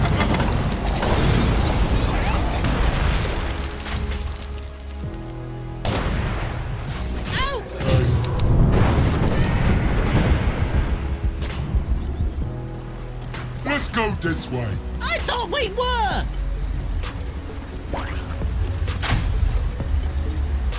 Where we going? Oh! Meep meep. Let's go, piggy.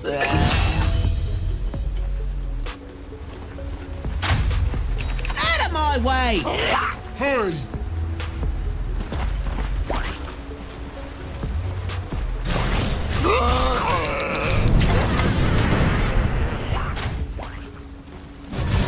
Let me through.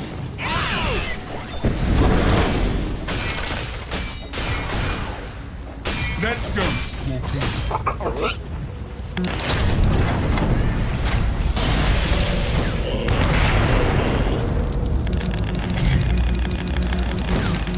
Which doctor's not open? Yay! When can I hit something?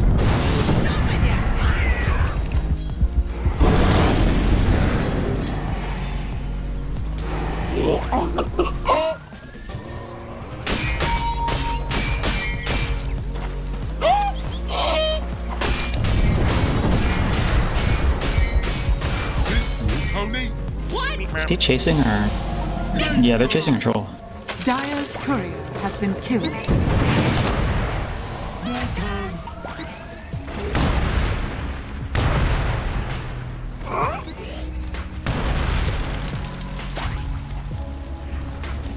Shooting's not as fun as hitting! I kinda like it.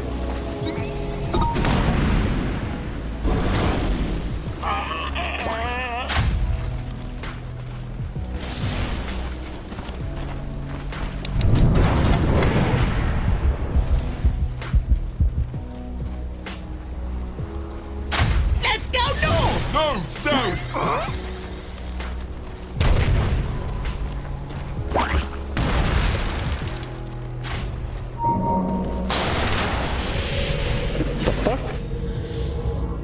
You're getting ran at. I saw a thing. Huh? Whose legs are those? Not yours. Well, 7k gold. Not doing anything else. Guess we better. The mic doesn't talk.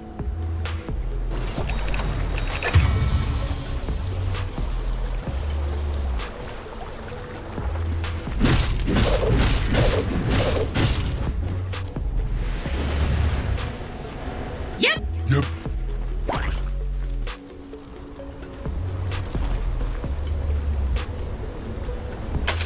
I'll take that. That guy's alone, yeah.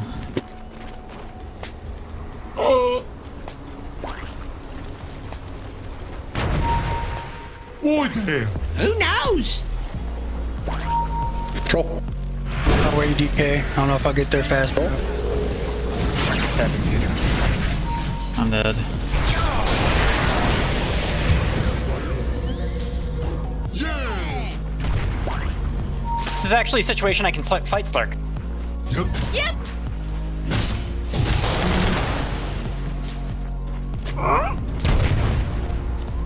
He's got a minute on his Aegis. Don't chase, don't chase, don't chase, don't chase, don't chase. Idea! Cause it was mine. Not yet!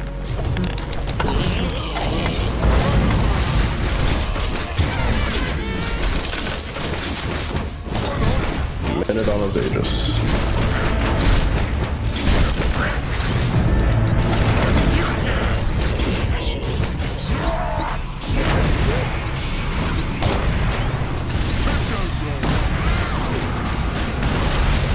Your top barracks is under attack.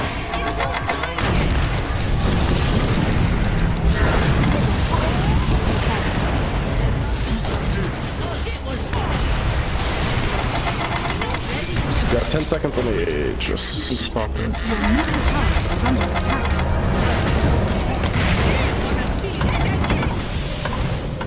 Guess we better.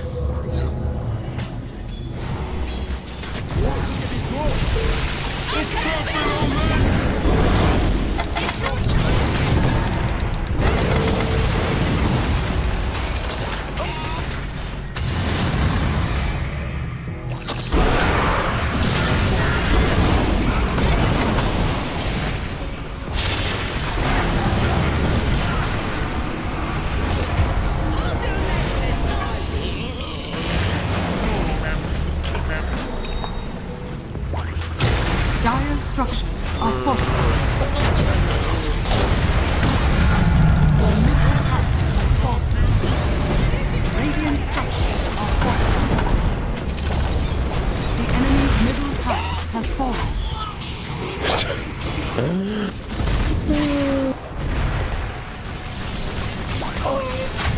Feedback.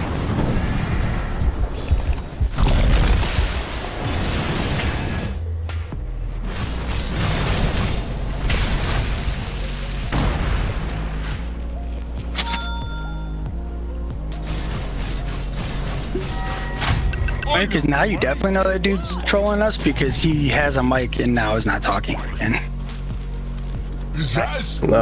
I know he's trolling because he says the only good time now I could actually fight the Slark is when he has a minute left on the Aegis and he knows the team's running at him. That's fucking 100% troll behavior. yeah, poor guy.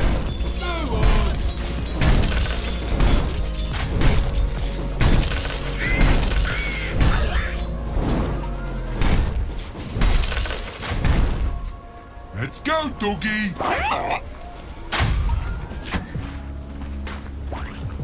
Well, I don't want to be here if you're here. So. You go first! Let's try to keep setting up mines, I guess. Whose legs are those? Not mine. Wait, did they get rid of the cheese thing? What is this? Right there. Going right there. I have 7 in my inventory. Okay. Don't you need the cheese for it? There's a Wraith King running at you.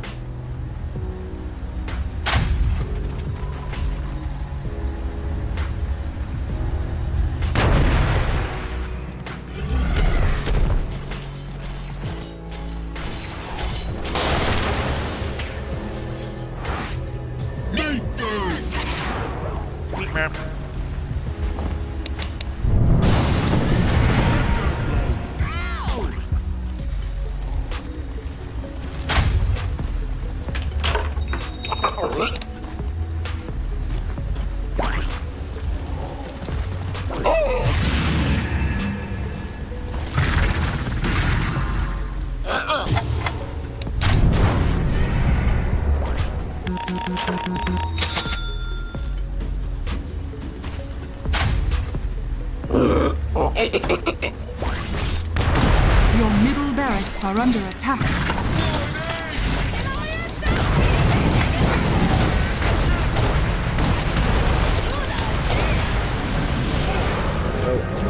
We're gonna get Megan here.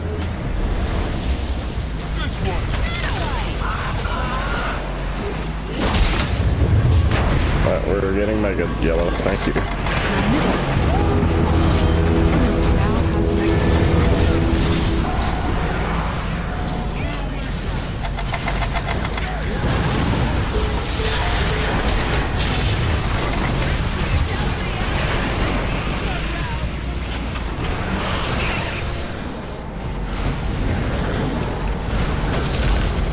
The enemy's middle tower is falling. Radiant victory. Ain't no fucking way. Yeah, still go fuck yourself. Well, honestly, jump off a bridge. You made this game fucking miserable, you fucking piece of shit.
Team Litundra but also winning with it. This gives you a powerful tool because now you have these extra bans that your opponents have to use to target your heroes that you just win with that nobody else really plays as good as you. I have some clip examples demonstrating that from matches that Tundra has played.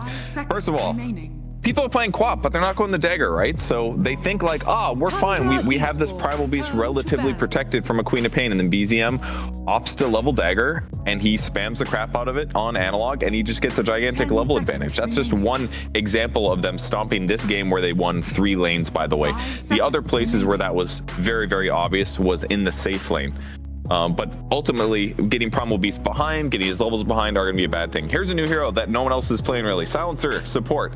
It got even sicker because of the Marcy. They've been playing Marcy heavily as the 4 position, but here they're, we'll play carry. We don't need it with an IO. What we're actually doing is facilitating the Silencer, especially against 2 heroes that don't have stuns.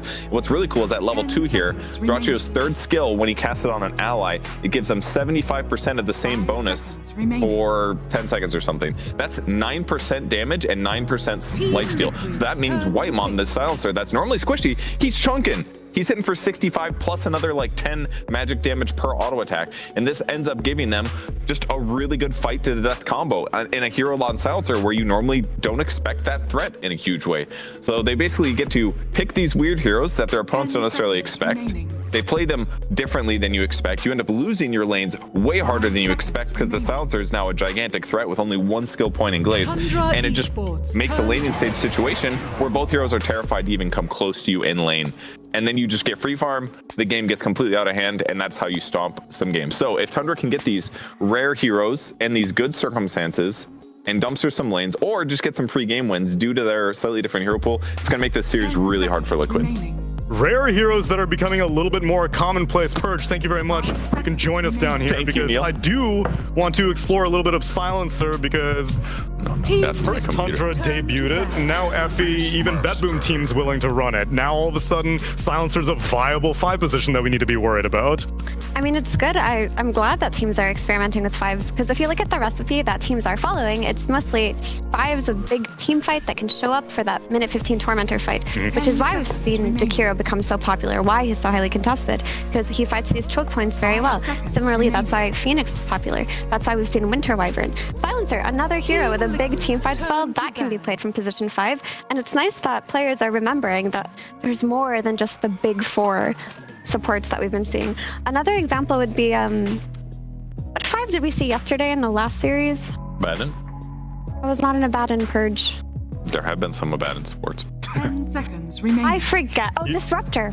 Sorry. Yes. Okay. Yeah. That's another big team fighting 5 that people may have forgotten, but is coming back into rotation. Sure. So it does feel like the highest value picks you can get right now early in your draft are heroes like Jakiro that can show up early. And ones that maybe were put a little lower priority on lane domination 5s because I love seeing Rubik, and people always say you can't pick Rubik anymore because his laning sucks. And so if we're willing to stray away from having to be so strong in lanes and rather emphasize teamfight dominance, then yeah, I think we are going to start widening the support pool in a very exciting way, because it has been kind of straightforward for a while. And on the topic of Jakiro, Liquid do decide to snatch that up as we take a look at our draft for game number 1. They ban out the Abaddon, the Marcy, the Doom, the Warlock, and the Phoenix. Tundra take out the DK, the Tiny, the Ember, the Monkey King, and Darkseer. First pick, Jakiro responded with a 33, most likely, Beastmaster. What have you been feeling on Beastmaster, Gork? We saw him be a common flex pick at the end of last patch, and still quite popular. Yeah, I mean, the flex picking has stopped kind of, but 33 is the king of Beast, and also it's a bit of a deny pick. Liquid also played on Saberlight a lot, and they also took out his Darkseer now in the bans, so they're shortening the pool a lot for Saberlight, and I think I'm a little bit worried for Liquid, and I think this Furin pick they just picked up as well is also something I would love to see Liquid play more. 10 seconds remaining. I think this is all... It's all screwing over Liquid the way they're drafting as well. Yeah, it's like a double steal, right? Like Gork mentioned, Beastmaster. That's been looking like one of Saberlight's best heroes. I mean, he isn't on a comfort hero. It hasn't been looking so hot for him. But this is the second time we've seen Beastmaster and Furion come out after each other in a draft because it covers for the Furion pick. in the past, people would run this Beastmaster by the Helm Dom and use that as a way to counter the Greater Treant. And if you just run these two together, you don't only take away the aspect of the other team having Furion, but also you have that really immense tower pressure early on with Furion and Beastmaster. And it still gives them flex potential too, because Toxic has been playing it as a 4. I think they lost at least one of the games where he played it, but he still had really high impact. Like he got Orchid at a good timing and he gets around and fights. But against the Gyrocopter, the Beastmaster lane is already looking a bit more iffy. And Slack is the traditional counter towards keeping Beast away from lane, or at least if he does use his summons, you're going to kill him almost always. Yeah, I think Stoxo won his profit game, and then the Duraccio profit game they ended up losing. That's because BZM was kind of wilding out that game. He was on that Storm Spirit. He was being a little bit hasty on some of his maneuvers. But hopefully he's taking a day off to relax. 5 seconds Liquid remaining. get a Gyrocopter and a Bat Rider in their phase 2. Is this where Tundra bust out the Silencer? I mean, Silencer is one of the best lane counters to Bat Rider, and they have been experimenting with it, so if they want to experiment again, they could potentially run it back here, Gork. I don't think it's terrible at all. I think it's actually really good against Jakiro and Gyro as well. Like, Silencer gets a lot of value here. I'm not sure, do you really think they're going to run this Prophet as a support? Have you seen Duraccio play it yet here in this tournament? So Duraccio played it yesterday in the last series. They didn't win the game, but he was like ratting pretty hard and it looked cool. But Soxa did play it twice, the 3 times they ran it. Yeah, because I haven't seen 33 played either. Yeah, 33 can play it. I've seen that before, but I'm gonna doubt he's gonna play it here. Looks like kind of a bad game for it. I don't mind the Silencer. What I see right now from Liquid is a very strong safe lane, so that's gonna be sacked a bit. So they need to make sure whatever their pick is strong against Bat Rider on their own safe lane here on Tundra. How do you feel about the Gyro versus Nature's Prophet matchup if it is the carry? Like, how does that I mean, it's very annoying having to carry around a Quelling Blade on Gyro for a long time, that's for sure. And I think in general it actually favors Furion a little bit, because he's very single target, high damage. There's a Silencer we talked about, Effie, it came out against the Bat Rider.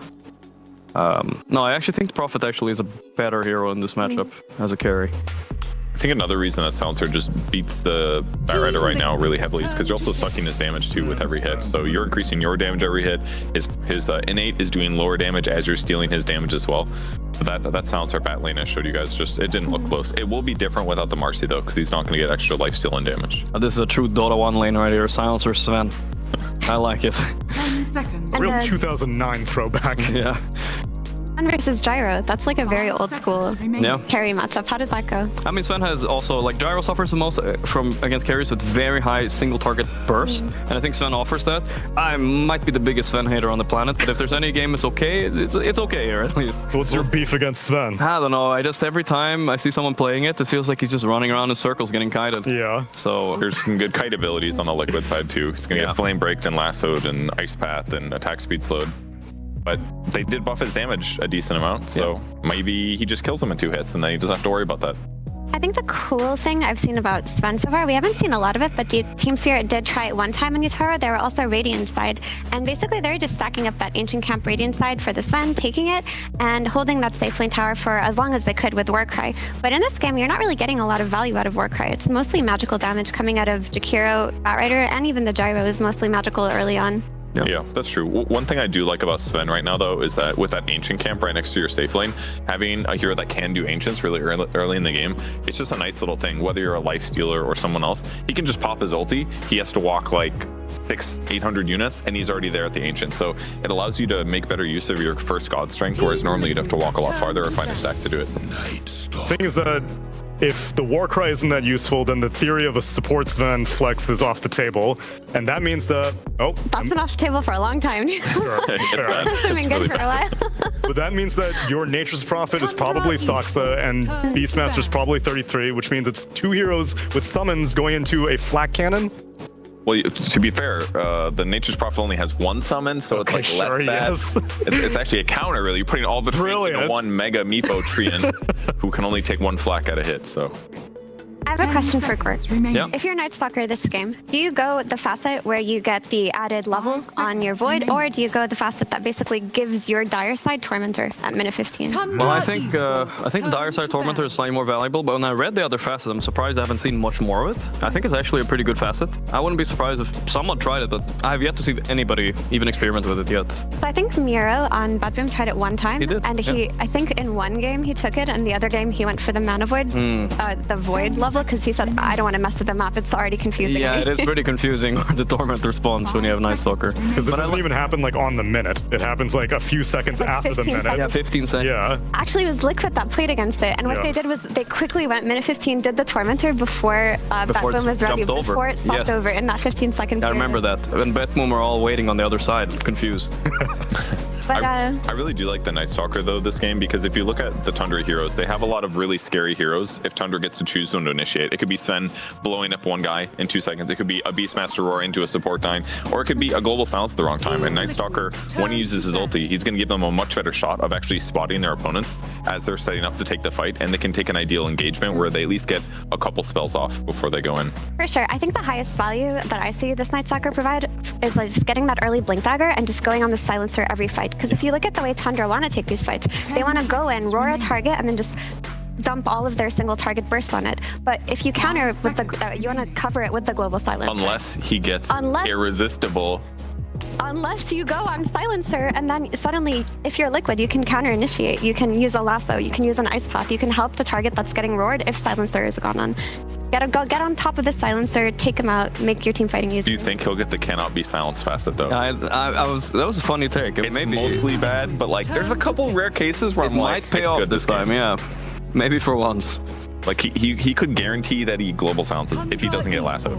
Wait, what did you call the fast? It's called irresistible, is it not? Is that what it's called? I'm pretty sure that's Something error. I remember that. I think it's irrepressible. Whatever. Maybe I was it's close. Irresistible means that like, oh man, this silencer, Yeah, he dude. can't Yo. resist, he can't resist taking that talent and buying a Mask of Madness, dude. That's what it is. It might be value here if he expects to get initiated on, but Waymon's so good. Like, I'm glad. I mean, this is exactly what I've been when I was watching the previous years of Liquid. I kept asking them, please pick. You're the team that's supposed to pick Jakiro or Lesh. Exactly. And that's meta now. And I think finally they have a draft that suits them a little bit better. I know you talked about jumping on the silencer, but I also think there's even more value to this Night Stalker, where he can like give vision in the fights. If Furin can't like TP in somewhere sneakily, you will see him TPing in and be able to respond right away. So a lot of value out of this Night Stalker. The only thing I would say Liquid is lacking though is that is team fight control, right? They don't have that much stun. They have a bit, but not like crazy amounts. And BZM will choose to exploit that lack of stun with a Razor to go up against mid against Nisha's Leshrac. Yeah, that's a good matchup for Razor in general, but it's mostly picked for to counter the Gyrocopter here, to just really run him down. I haven't been a big fan of Razor in this tournament so far. It feels like he goes to a safe lane and he gets ganked by like 3 to 4 heroes and then gets behind and then he sucks. But I think from a mid position, I have more faith because he will have more levels and then he can gank side lanes. So yesterday, no one played Razor mid, and he went for Mage Slayer first item. Oh, he owned that game. He owned. It was versus a Storm Spirit, and I think similarly, if you can get that early Mage Slayer versus Leshrac, you're giving a lot of team fight value to your team with that damage mitigation. Then you add on the pipe from Beastmaster, and you're taking out a lot of Liquid's early damage. It is mostly magical. Yeah, I like that idea. Cap and Avery. Liquid are backs against the wall right now. They have to win this series, otherwise they're eliminated. Is this the kind of draft that'll help them turn it on? Probably not. Oh no. But they got the Leshrac and the Jakiros. These are their heroes. Saying he had Jakiro, he doesn't lose with it. Or so I've been told. Have you seen it with your eyes? Yes. Oh. Quite good. Quite good. Nisha Leshrac, quite good. Why the skepticism, Cap? Is it because they're 0-4 right now? This Liquid kind of sucks, and they're up against one of the best teams in the group. Come on, man, give me something to work with. No more Liquid slander. No more Liquid slander? They got their heroes. They got this. All right. Okay. I'm fine. Come in on Avery, please. Really? Even after we zoomed in on you yesterday, Effie, you're still... Can we get the size? Thank you, production. You're ahead of me. I mean, I'm at home in this. Like, at this point, I've been on this solo shot so long. Hey, stop! This doesn't work both ways. Oh, it's unlucky. Unlucky. All I'm going to say, Neil, is Tundra are on the all-hero challenge right now. They're getting overconfident. They pick Silencer again. Too old for this horse shit. This is where it goes Sad downhill. violins on Avery, please. Yeah, please, bring them to me. Her camera has way better zoom. The more you up the ante, you have to be willing to dish it and take it. Yeah, you see? Can we get the sad violence on Effie, please? Oh, she's owning it. Oh, they gave it to Avery. I'm still standing. Can we get a Gork zoom, please? I'm hiding now. Just keep it on F8. Keep it on F8. You don't want any sad violence, Gork? It's quite the experience. It's got a happy game. Liquid got this. It's Even though I'm a big happy Thunder game. fan, Happy violence this is for the the one. game. Let's get some happy PogChamp pandas then as we get into game number 1.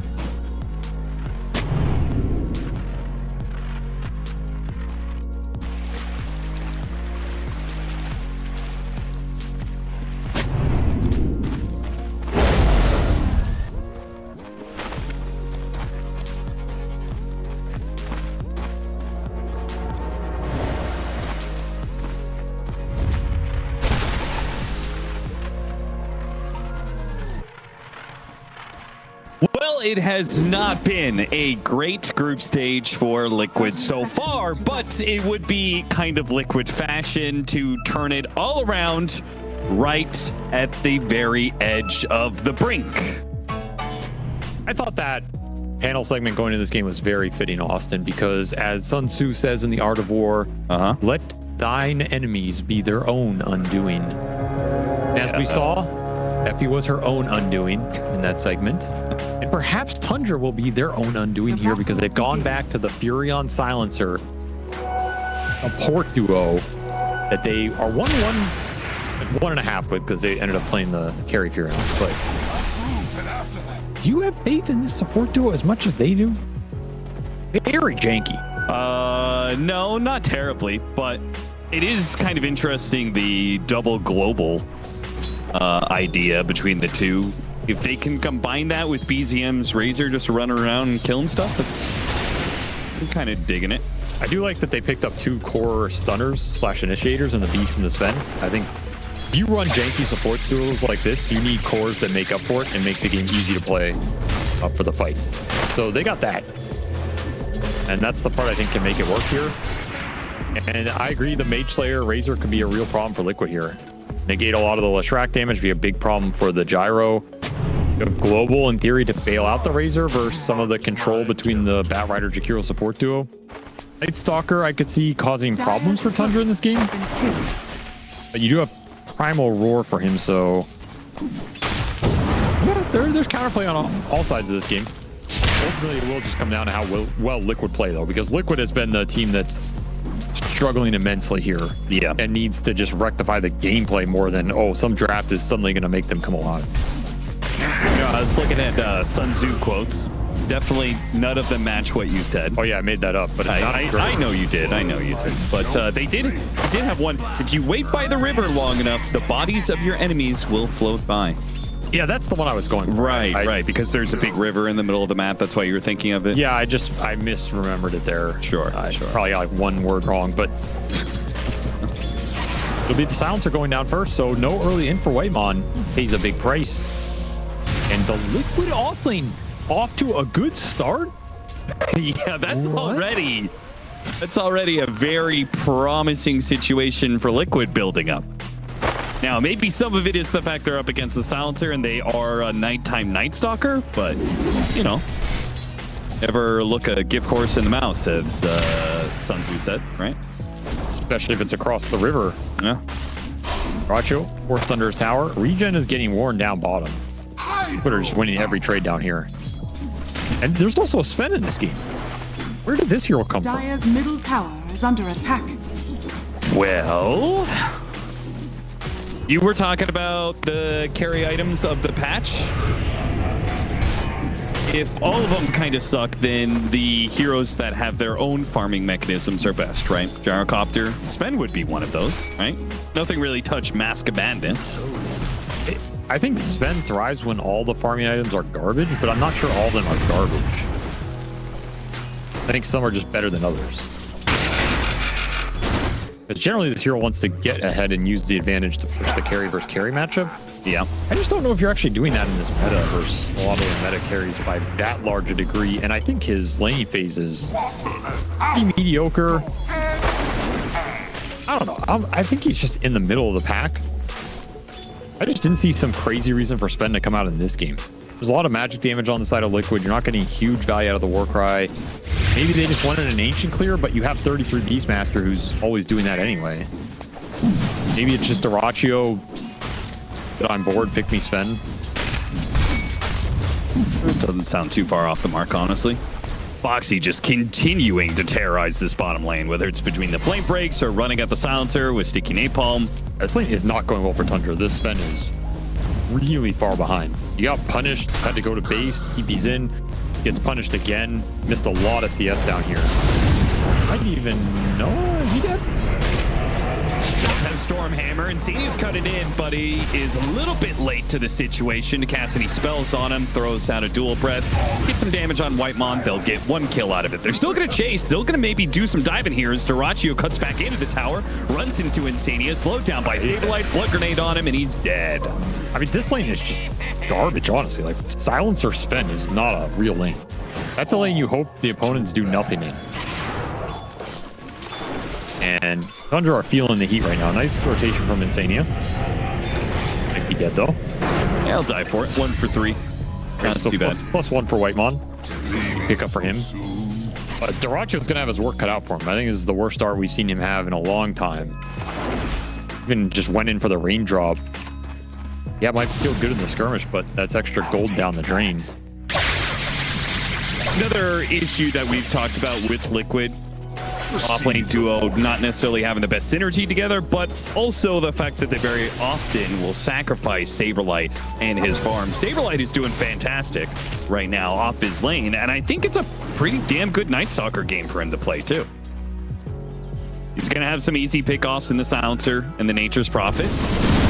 Play decently against the Razor. 33 almost dying. Mickey couldn't get the final flat cannon shot in. I guess ran out of flat cannon shots. Surprised he survived there. We'll have to walk to base, so it does help you with your lane victory, but would have liked that kill. And mid is going BZM's way. I mean, as expected. I think Razor's going to win this matchup. I think Razor will have a good time versus the Lesh in general. Either by the time you get Mage Slayer or BKB. Both items really debilitate. Track matchup by a decent margin. What do you make of this Razor mid? Do you think this is actually going to become a full-on trend? Just pick it against Leshrac and that's a great burst. Challenging Nisha, but it is too much damage from the Leshrac with that Diabolic Edict. Cannot underestimate the power of the Misanthropy facet. Whitemon. He's probably going to die as well. He does have 10 stick charges and a TP, so Leshrac didn't keep chasing. Maybe he could get out. Oh, he got the curse on it. He did. Saksa, he's going to be able to get him in this round. They can get this kill. Oh, what a turn. Nisha, that was kind of unnecessary for him to be there. That's a lot of XP for Saksa. Level 5 now. Maybe 6 off a Wisdom Shrine or something. Be huge for Tundra. Start putting this Wrath of Nature to work. Yeah, it's one of their few playmakers in this very early window. If he can get level 6, that'll add a lot. I mean, Sox is he's the 3 now. This Sven is support, dude. This Sven has nothing. My God, he's so poor. He's lowest level in the game, basically, and he's so poor. Like, I don't know what is happening down here, but Dyrachyo was not winning versus the enemies, and he's not winning versus the creeps. Yeah, he only just now leveled Cleave, so it wasn't even an option for him to hit neutrals. Running back at him. Blood Grenade to slow him down. TP coming in from Whitemon. Oh, they Liquid. Okay, they actually committed way too heavily there. Insania's going to show up, try and bail out Foxy. The Ice Path will successfully do so. And Tranquil Boots delivered. Actually didn't end up costing him too much in the end. Yeah, good point. If he died there, that would have been really bad, but able to walk it off, escape the Treant's clutches, and more pressure going into the Sven. Dyrachyo still not a happy camper for what Mickey is getting in the meantime. Hit some polywugs. Yeah, that Diabolic Edict, man, BZM is seriously underestimating it. If you are left alone against that, it doesn't matter how much damage you drain from the Leshrac. He just overwhelms you. Level 4 Diabolic Edict, 34 damage per explosion. Got a TP out of 33. Gonna be able to get anything? No. Nice Ice Path. And he'll TP out too, so another response out of Tundra that yields them nothing. They lose the Razor for a second time. He's really still running at him, but he's got Tranquil Boots, so ECM going bottom while this play's happening, looking for the Night Stalker kill. He's got level 6. I don't know if this situation is going to be good for Tundra at all, even if they were to catch Boxy. They cut him on the Stormhammer, but Mickey's going to drop the ultimate here. BCM's forced away, and Saberlight chases after him with the Dark Ascension. Don't keep going, though. Too many Tundra heroes grouped up in one part of the map. All 3 cores down here. They don't get anything out of it, but they don't end up getting baited into the gyro on the hill. Dire's middle tower is under Saberlight's still attack. hunting with like an easy silencer kill if he could get it. That silencer is going to be food most of the game, I believe. Can he get out? Ultimate ran out. These boots, and he's got a Lotus. Should be fine. These 2 supports are really annoying for the Tundra cores to play into early. They have 3 cores that need to stick on top of targets, and you're against Batrider Jakiro. You have like, I don't know, 6 combined spells that disjoint you being on top of a target. Yep. Night Stalker is very fast, has free pathing during his ult. Gyrocopter, another pretty fast heroes. Didn't go for the speed facet, went for the secondary strikes, but still. I really want this Leshrac kill. That's what I've been looking for. Gonna poke it again. Will it end well this time? Flame break to break it. Nicely played. That was really nice from Boxy, and splitting the damage a bit, perhaps a bit too much. Could have gotten the Whitemon kill easily. Going to be roared up underneath tower, but with Mickey joining in on them, that adds a lot of damage. Beautiful ice path, follow up with the Split Earth as well. They take down Soxta, run down 33, and don't lose anybody in the process. Beautiful stuff from Liquid. Okay, maybe Saberlight, that's not enough damage, and he will get some vengeance on Whitemon for that. Yeah, the creep betraying him. It gives vision for the full team wipe. Killing spree for Saberlight. This is absolutely the best start we've seen Liquid have in this second group stage. No doubt about it. Everything working for him in this game. And they're just connecting well. Classic Liquid gameplay. Bring as many heroes as you can to all these plays. Outnumber your opponents. Get them caught on the back foot and run them down. And that is exactly what this lineup can do. And meanwhile, there's no way Dyrachyo can help any of these fights. Yeah. Not at all. He's got to worry about helping himself right now. The bootstraps game for him. Yeah, they do have a little bit of stacks in the triangle. Looks like triple ancient, double hard camp. Oh, that's nice of you, Austin, you know? It's really nice that you assumed those stacks would be going to Sven. I didn't say they were going to Sven. I'm just saying it's some gold for Tundra on the map. Under attack. I'm sure 33 wants his Aghanim Scepter. After all, he probably did this stacking. I mean, I had no doubt in my mind these were always going to 33, regardless of the game state. Just count the rings on my fingers. Stacked 1 for times, each stack that you get, which is 2. I get everything else. Radiant are Liquid, scanning. they want some stacks. They know 33 and his Beastmaster. They've won a few games with it before. 3, it feels like he knows it's coming. Yeah, feels like it, but he's still going to be bumped by the flame break into an awkward position. They go for the dive. Primal Roar goes out. Once again, Boxy underneath tower. Might die. Nice shot. It's barely enough. All right, trades out 1 for 1. The stacks don't get taken, so this is not the worst thing whatsoever for Tundra. Yeah, Liquid gonna respect Are scanning. Tundra a lot here because they have Gyro with 3 points flat. Radiant's Hold on, you could easily go in here and fight for this. Well, Saberlight, he's making the call to go back. I think this is the correct call. You have dark. You have nighttime for the Night Stalker, and you have the strongest hero on the map right now, which is the Mickey Gyro. I think you should be afraid. Look yourself it. Should get the whole thing. Radiant's top No tower contest from Tundra. Heading in mid lane at the same time. Hit the Split Earth onto BCM. TP in from Whitemon will dissuade Liquid of this notion. Still have Saberlight in the back with Dark Ascension. They're going to sandwich this. They're definitely going for it. Already targeting the Silencer, making sure there's no global silence in the equation. Get that kill. Knocked up by the flame break. BCM is out of his own tower thanks to a just sniper shot from Boxy's Batrider.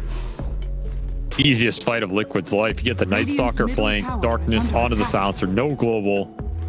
just not good opportunities to use the global. This is the problem with Silencer and some of these rough matchups that just running them, like the Lycan, the Night Stalker, the PA Spectres.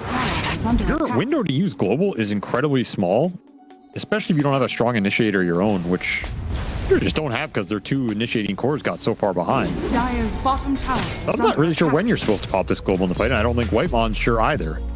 Won't have a good way to use it aggressively, and defensively, you're looking at your Night Stalkers on top of you. Globally, that is irrelevant, or you're just getting run at by Bat Rider or Leshrac Gyro. You can global that, but they can then just run away and kite it. You feel bad having used it.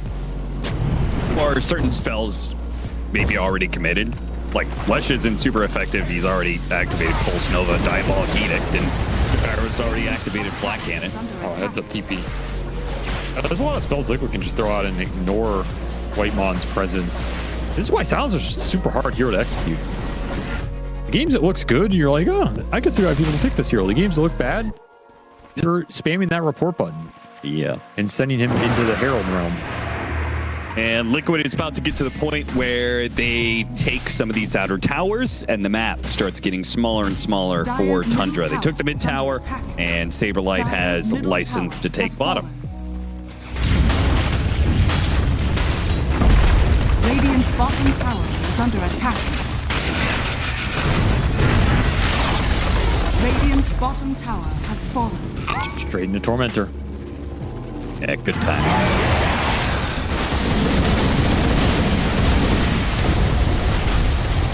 Regen on Nisha as well, so not worried about committing resources on the map right now. All 3 cores are in a really nice position. We'll hit daytime here with the darkness available.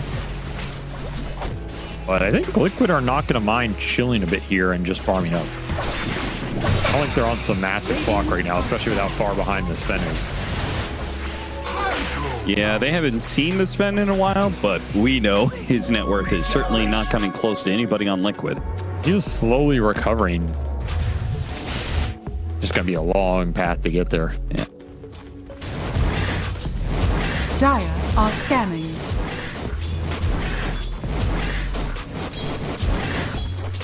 The question is whether or not Tundra can keep enough of their map together that the Beastmaster and Sven can continue to farm.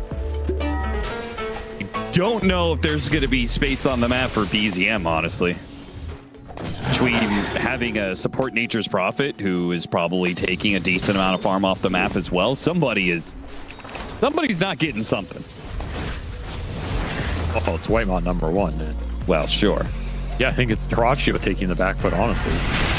I don't think I've seen him in that triangle at all. There's this ancient camp down here, so in theory you're kind of splitting it, but none of those stacks went to him. Again, a little of the short end of the stick, especially with his jungle being occupied. All the action's top right now, looking for Mickey. 33 with a nice angle. Oh, he got Hurricane towards them. What is a bit of bad luck, but at the same time, the Macropyre Ice Path buys him a little bit of time to do some damage. He's not going to win the fight, but maybe the rest of his team can. They're running down Saksa, immediately TP's out.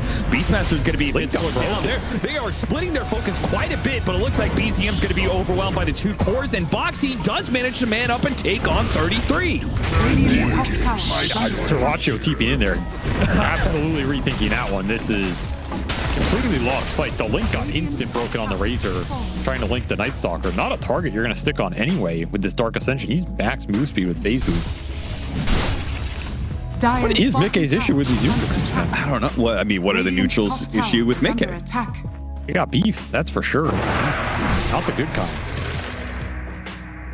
Honestly, though, he was getting flanked from behind, so his Hurricane, is under attack. I think he was screwed either way, yes, but it pushed it closer to Tundra's tower, which I'd be too happy about.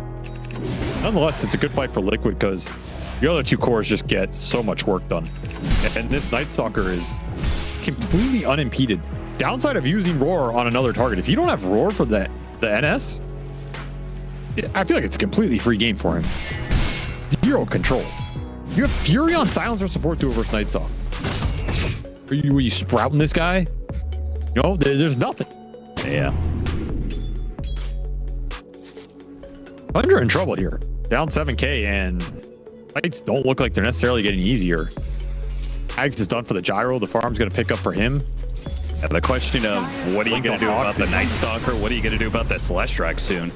He's got Bloodstone. Kaya is flying out to him, and he's working on a Blink Dagger next. He activates. I just struggle to see them having the damage to kill him unless you get a really good isolation with Razor mid lane. Lasso into Split Earth. The whole creep wave is gone, and the full Diabolic Edict damage. Overwhelmed Dyrachyo is helpful. There's just nowhere for this Sven to go. Blink up on Boxy is going to torment this map right now. Radiant's bottom tower That's is the under face of a attack. man who wishes he was Lifestealer right now. Probably. Seems like you can't just pull out any Lifestealer and plug in any other strength hero. Radiant's bottom Or it's the tower same. is under attack. No, I don't think they're comparable, Austin. Radiant structures are I'd wager a decent amount on that. Look at Boxy just solo threatening BZM. BZM's not sure what's behind Boxy, so he kind of has to back out. Dagger up for 33 and another move. All moves go through 33 in his item timings. First the Aghanim Scepter, now the Blink Dagger. They are gonna go for this Leshrac. They have to be crisp on execution because if they don't, okay, the Global Silence covers it pretty nicely. The Bloodstone is not going to out-heal that damage. Zoxa thinking about TPing in. Dark Ascension, Saberlight wants to fight this one, especially with BZM caught in the river, outrunning all the rockets coming in from Mickey somehow. Zoxa is gonna be... No, Saberlight feels like he can't take that despite the BKB usage. That is a big whiff for Liquid. Yeah, that's a crazy strong BKB timing. Didn't get what you were looking for at all. We'll get Dyrachyo out of it. Well, So- I mean, yeah, he's Sven, so you can only do so much there. Is this the worst game we've seen from Dyrachyo this entire tournament? Yeah, probably. 0-4-0. He has not contributed to this game in any way. He's building a Revenant's Brooch. Can we get the hero damage up? Can we get the that breakdown of the hero damage so I can... I mean, Sven's hero damage is always shit. Oh my God. My God, I've got a family. Yo, get that stat out of here. Hide that stat. I don't want to look at it anymore. That was... It's rare you see like all 9 players fairly close. Yeah. Yeah, look at his healing though. He's doing... Okay. It's a great support Sven performance. He's doing a fantastic job, yeah. What do you think of the idea of the Revenant's Brooch? I thought we were going to be seeing this item for faster attacking heroes. Yeah, it doesn't sound great on Sven, honestly. I mean, the potential burst of that 30% in like the 3-4 swings you get initially, if you get one of those, Would you rather just 80% buy... of your damage as magic could catch a high agility hero. I mean, I guess. I don't know. I'm a little mixed on it. I mean, it probably is very efficient damage. I don't doubt that aspect of it. Because it is scaling based off your total. Normally this hero wants... I mean, let's put it this way. If Revenant's Brooch is the correct item on a Sven, then the item, I think, has to be busted. Like, it's overtuned. If it's the correct item on Sven, I just have to believe that. Seen way too many heroes build this item. I mean, it's just usually proc items are better the more attack speed you have, rather than pure damage. On average. It's not always true, but... I mean, it's a little different because it's a proc item that is based off of your... Yeah, that's why it's really here. So I don't think we've had one of those in Dota. Yeah, you are dead. Okay, that helps a little bit. They actually managed to get away. BKB has to be used by Saberlight. Now, they could still catch something here, surely. Boxy taking a lot of damage. Oh, what a flame break! Dyrachyo's on the high ground! Roar goes out. I mean... The gyrocopter, maybe they could have killed him if they had Dyrachyo, but their carry just got 100-0'd out of the fight, basically. One flame break is all it takes. I'll tell you one thing. There's a very famous Sven player somewhere in the world right now laughing his ass off at that fight because he's been there before. That is a tough break, some might say, as Dyrachyo's game becomes even more difficult. Boxy just sent into the nether realm. Said, you don't get to play this fight. You're going to NA jail. Hey, this guy's had some amazing. We're going to probably watch him die here. Probably kill Whitemon, though, in the process. Does get a TP. Oh, he almost made it. It was close. But a 2-for-1. Not a bad sacrifice from Boxy. I'll absolutely take that. Essence Ring is just so strong. The The fact you can put anything on inside of it is stupidly good.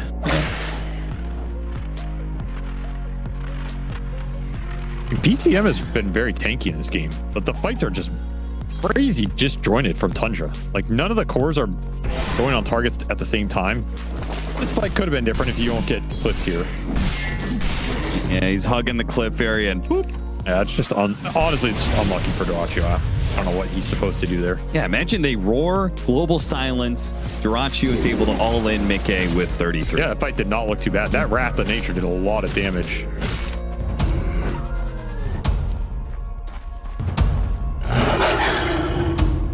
Unlucky.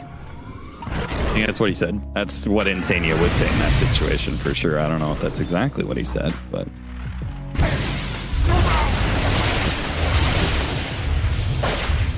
What do you think the worst thing Insania's ever said is? Probably something like, I don't like you very much. Something like incredibly mild. I think it's his. I'm gonna go over here now. I think that's the meanest he could be. I don't want to be near you. I'm gonna go sit at that table now. Enjoy your day. That's the meanest thing he's ever said. I know, because he said it to me. Okay. And that's why you got beef with Liquid. I understand. No, that's a different story for another day. Drums for staff for Insania. BKB, Echo Saber, Blink Dagger next for Saberlight. His farm is kind of slowed down a bit. As he has the shard to help him out. Consequences of the fights not being as complete routes. Night Stalker's gold mainly comes from killing heroes, so the game slows down. You're going to be a little sad compared to most other farmers. Nisha's made the call for the next Tormentor. And honestly, Tundra are not that far behind. You might just get Roche here. Wait. Does... Penta TP from Liquid to smoke and try and contest his Roche. Do not want to give this up. They do Tormentor on the... Very low split earth inside the pit. Oh, this is bad. Oh, this is so bad right now for Tundra. Found inside the pit. The Aegis is napped away. It couldn't get worse for Tundra. They thought they could sneak the Roshan. They would be wrong about that. I don't think BZM will get out of this one. Saberlight's just going to keep running down, as will that homing missile. Bonk. He's very tanky. He's not killing him. Yeah, the Galco does some work. They'll lose the Aegis. That was a bold Roche. Liquid responded really quickly to that play. Penta TP insta smoke, pop everything. But you gotta remember the night cycle that Night Stalker changes. Yeah. Flips that Tormentor. Yes, that's what I was gonna ask. Under attack. Radiant structures are fortified. Liquid made the correct decision there. You absolutely contest that Roche. No way you trade it out. Under are not strong enough to take that head on 5-on-5. Yeah. And honestly, they were kind of recovering a bit in this game as Dyrachyo, hey, he's on the board. Yep, he was chilling out up here, and 1-5-0. Boxy went through the gate, found a little surprise waiting for him. He is recovering in this game. Tower is under attack. Gotta give him that, man. I'm sure his hero damage is still not great, but it just got a little better. Here for more. Saberlight couldn't get out the Blink Dagger in time. BKB, it's not up for another 2 seconds. That is 2 seconds too late. Now Mickey's BKB, he's going to try and fight this 1 versus 3. The rest of the team joining in on it. They get 2 kills. Soxa will manage TP out. It's a nice silence. Really slowed that play down. Dyer's Ended up getting 2 middle big tower return is kills under off of it. Going on. A little Wisdom Shrine steal. He's still doing really good in the healing department. Good to know. Make sure we keep track of that stat. Dyer's So double Shrine of Wisdom in exchange for Tormentor taken. Insania dies. Insania gets the Tormentor Shard.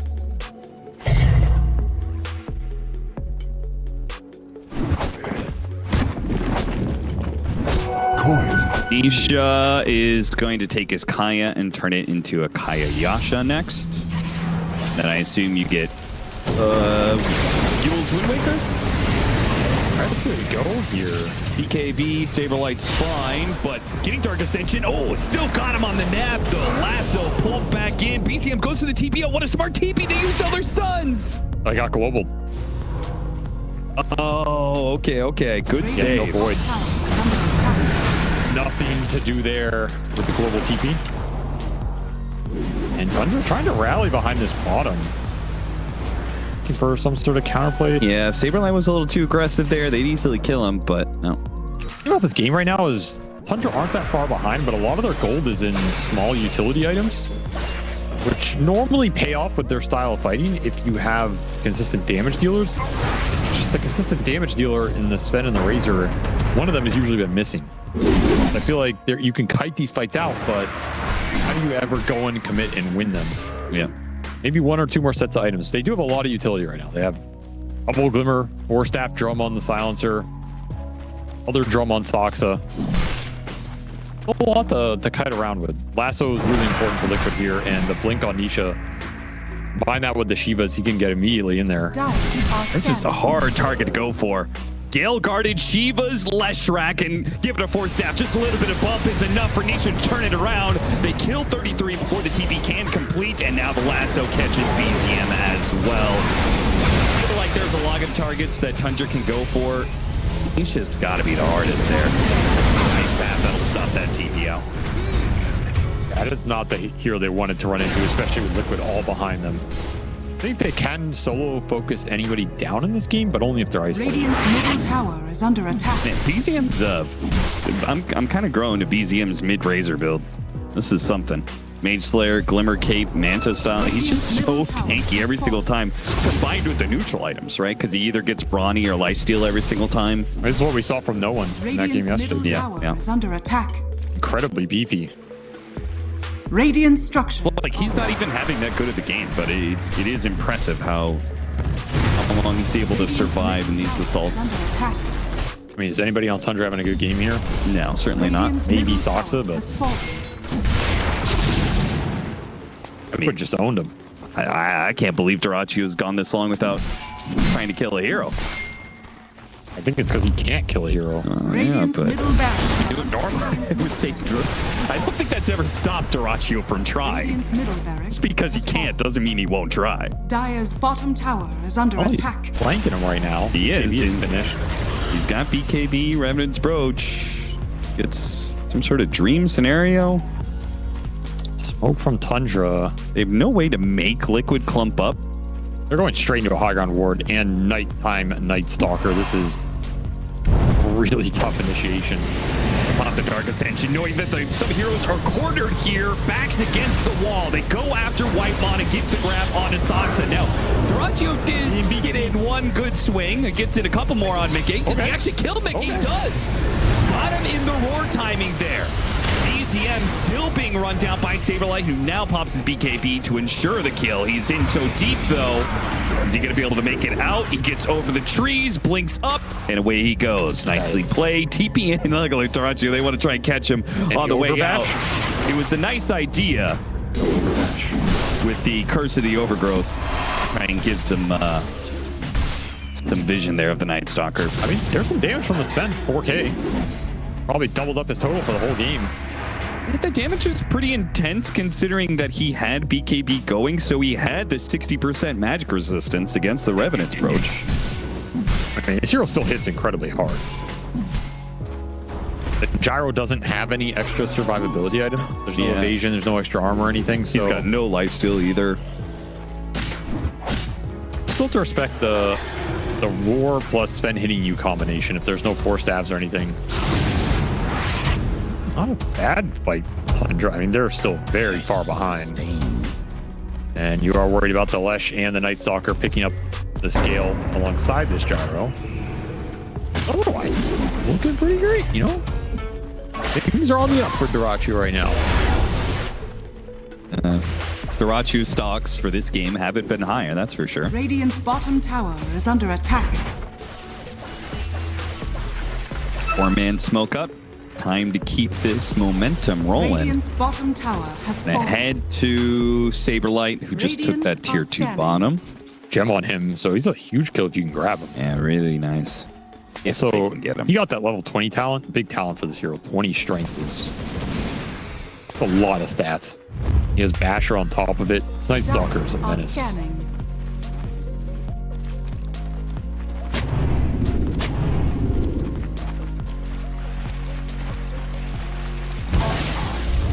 Dire's top tower is under attack. And the Roshan's starting spawn time has begun. Both teams are going to be playing for this next Rosh. Liquid get it. They can easily go high ground again. Tundra might be able to stop them with the right fight.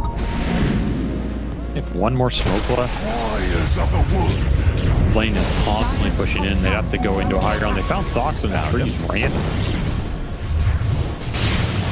Quite fortunate. Too soon, two-legged freak. Some might say suspicious, but leave it at fortunate. Dyrachyo, God Strength, Blink. After him, gets the kill. That is to put his God Strength on cooldown. You want a little more here. A little bit. Dark Ascension going to be used. Goes after Whitemot. Saberlight's got to be careful not overextending here. Okay, they're going to leave Whitemot behind. Dyrachyo with his God Strength has to blink backwards. But look at that. Nisha with the position. They got the lasso onto the spin. They're all letting him right now. They've got the kill before he can even get a single swing out. Beautiful grab from Boxy. Might just be the backbreaker here. That will be all 5 of Tundra. All that for Jakiro, who bought back and will join the team in their winning moment. He won the healing war, though. That's something. Shout out to him. Good work. Unfortunately, they could not win a team fight this game. That early game was really rough. And I have a feeling this might be the last time we see some of these heroes for Tundra. Yeah, I mean, maybe 33 is just doing his old team a favor, you know? Oh, give them a little confidence booster, you know? I don't think this guy thinks like that. I think he's thinking, how did that help?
5 seconds. Welcome back, everyone, to Tundra versus Liquid game number 2, where Liquid are fighting tooth and nail for every single victory they can get. Whereas Tundra, they're seeming a little bit more casual about things. Oh, let's just run Silencer here and again. Let's run Sven every once in a while. Gork, a known Sven hater. Yeah. Did this game change your opinion at all? No, I am hating him even more. Oh, perfect. So it changed it in the other way then. Yeah, that looked awful for him, honestly. It was so hard. I mean, I really believed in Liquid. I think they got everything they wanted this now. And but I think Tundra don't like losing. I know Saxa, I know 33 hate losing. We're going to see a completely different draft this time. Especially if it's going to be losing to Liquid. You know, every single time it's got to be a statement play from 33, regardless of whether there's beef or not. I'll generate it anyway. 33, he's putting it all on the line for this. Who was left? Who was right? We got to find that out. Exactly. But I am curious. So, as you know, the #1 Sven hater, like, what are the conditions that you think will enable Sven in this patch? Because we've seen him work one time. Like, what pieces of a puzzle does he need?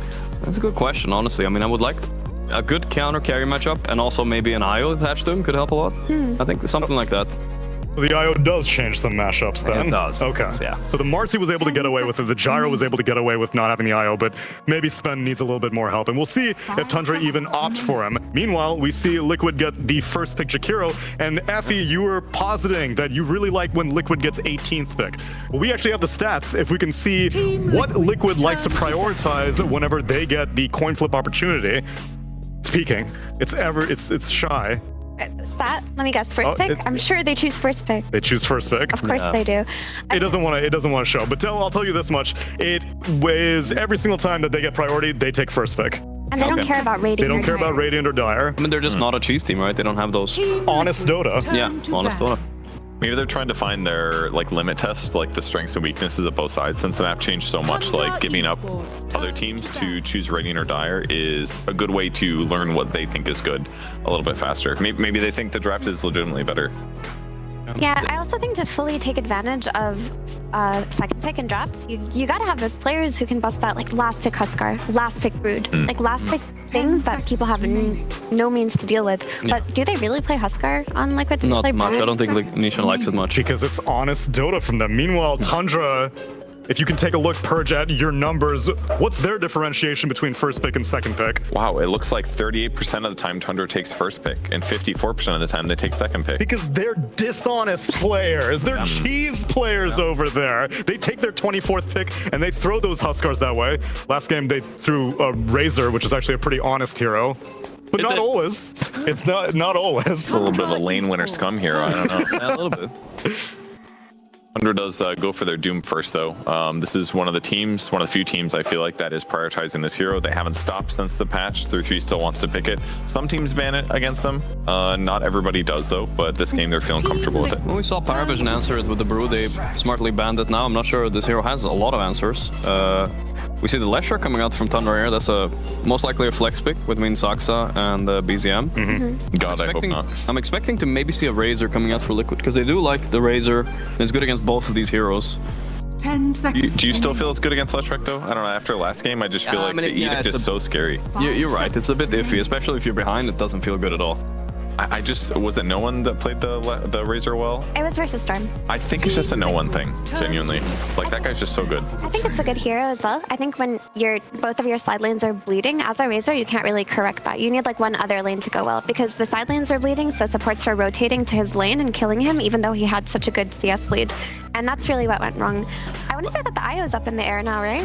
For Tundra? Like, that has to be something Liquid are Lesh thinking is about. definitely a thing. And they got the Furin this time around. Tundra didn't steal it, and now they got it themselves. That's also a decent answer to Doom in the lane. You keep your distance. Not the most valuable Doom target either. Is it as much of a flex in Liquid's hands, though, or do we know that it's going to be Mickey's Nature's Prophet? I'm like 99% sure it's Mickey or Nisha. I don't think Boxy has played this hero much. But if this is potentially a carry Furion, like, Tundra love to play money printing Dota, like cheese money print. They already have their Doom Devourer scaling.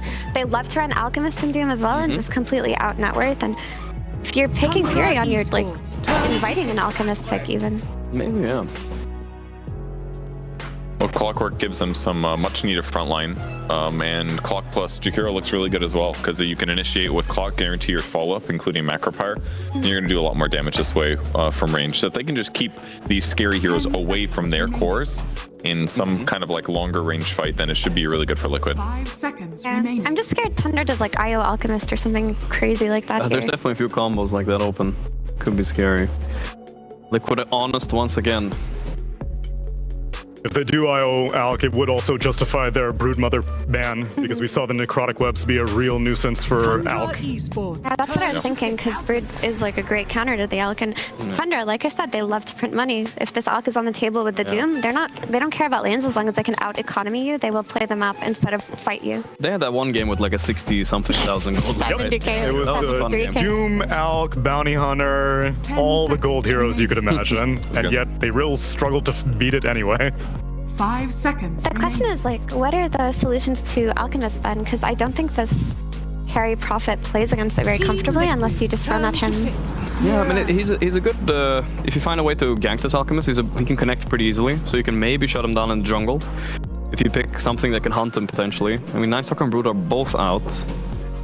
Prophet's pretty good at split pushing right now too, with the large Treant and Mjolnir. Just slapped a little buff on him. So Prophet can just end up doing a lot of magic damage, which is one way that you can kind of cut through Alk. 5 seconds remaining. Mirana comes out. I quite like Mirana versus Furion. I feel like she, leaps out of Sprout, arrows the Treant. She leaps out of Clockwork, Clogs. She also trades very nicely versus Jakiro.